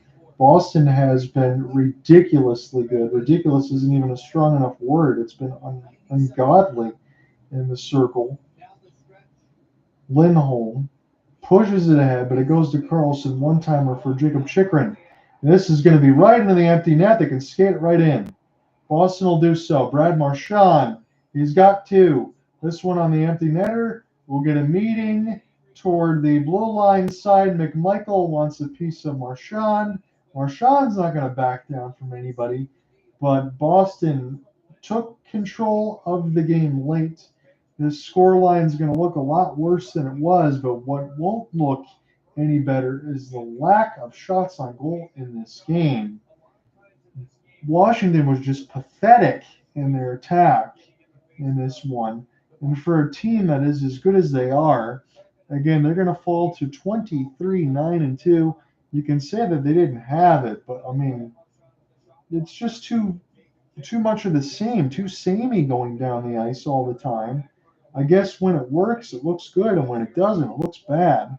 Charlie Lindgren's going to get his 7th loss out of the Capitals' 9 in regulation and 2 in overtime, but not blaming Charlie Lindgren. He's got no offensive run support here. So the only thing that we're going to get to talk about in the outstretch is who's going to go to the box. And Brad Marchand said, you can say whatever you want, and they can say whatever they want. Unassisted for Marchand on an empty net. So roughing penalties, slashing penalties, cross-checking penalties. We'll see how that all comes out into the wash. I'll look at that now. So Dylan Strome, I know is listed there. I think he's going to get the extra, but a slash, a rough, and a rough on the other side, it's not going to matter that much, but we'll just get a little window dressing. So Elias Lindholm with his second penalty of the game. Dylan Strome's day is done. Head start on the hot water, says Joe Monumental. 1:22 left in the third. I could close out the story right now, but we'll call it officially. Boston going to take this one. They scored 3 goals in the third. Lindholm will go ahead and get his day done as well with the head start. So some physical contact, but offensive contact, not too much, especially not for the Caps. But we just can't get over having a 5-minute major and getting no shots on it. Just doesn't make much sense to me how you wouldn't just get more diversifying in your attack. Again, we talk about no Lars Eller, no Backstrom, no Ovechkin, Milano, TJ Oshie. I don't think that should have made that much of a difference today. I just didn't see the attack at all. And for sometimes, I'll be quite honest, it wasn't really what the Boston Bruins were doing. I think the Capitals got in their own way most of the time, and that's not the way you win games. So Boston's going to get a power play. They don't need any more here. This could just be puck possession if they want, unless they want to rub salt in the wound. This is going to hurt the goal differential, but the Caps, that's what I get for saying one of the best teams in the league, as they won't gain any ground on the Devils, but they have so many games in hand of that. They'll still be second seed in the Metro. Castellic trying to dangle. That's not going to work as it's down to 50 seconds. This will be sent back down. Nutmeg one more time as Brad Marchand gets an unassisted empty net goal and make it 4-1. He's got back-to-back goals in this period. This will be sent in, stick to the side by Lindgren. TBR gets lifted, and this will be one more rush here for the Caps. Here is Domain. His wrister gets blocked. Down to 25 seconds. As it's a battle toward the left side red line. The Bees took control of the third period late. Cole Koepke. Send it back to his defense. Down to 10 seconds. Washington calls off the Dogs. The Boston Bruins will win this one 4-1. The scoreline looks a lot worse than what it did, but the shot board does not. The Caps get just 11 shots on goal in this game. Absolutely shut down. Charlie Lindgren gets no help. The Boston Bruins take this one rather easily. They win 4-1. I will see you Thursday night at the start of the World Juniors. We'll get some prep in for Christmas Eve. Christmas, got to spend with the fiance, but I'll be back on the air Thursday, shortly after 7 Eastern when it's Canada and Finland. I'll be watching that on NHL Network. Have a good one, guys. I'll talk to you again on Thursday. Have a great Christmas and a Christmas Eve. I will see you Thursday. As they rejoice for this victory, Jeremy Swayman entered today having allowed the most goals in the NHL, just giving up the one power play tallied in front of them. This 4-1 victory. Let's cross over, get our post-game live underway with a question first to... That's your final. The Boston Bruins take this one. They win 4-1, take control of the third period, and that's really all there is to say about it. Not a lot of attack there for the Caps. Never saw it tonight.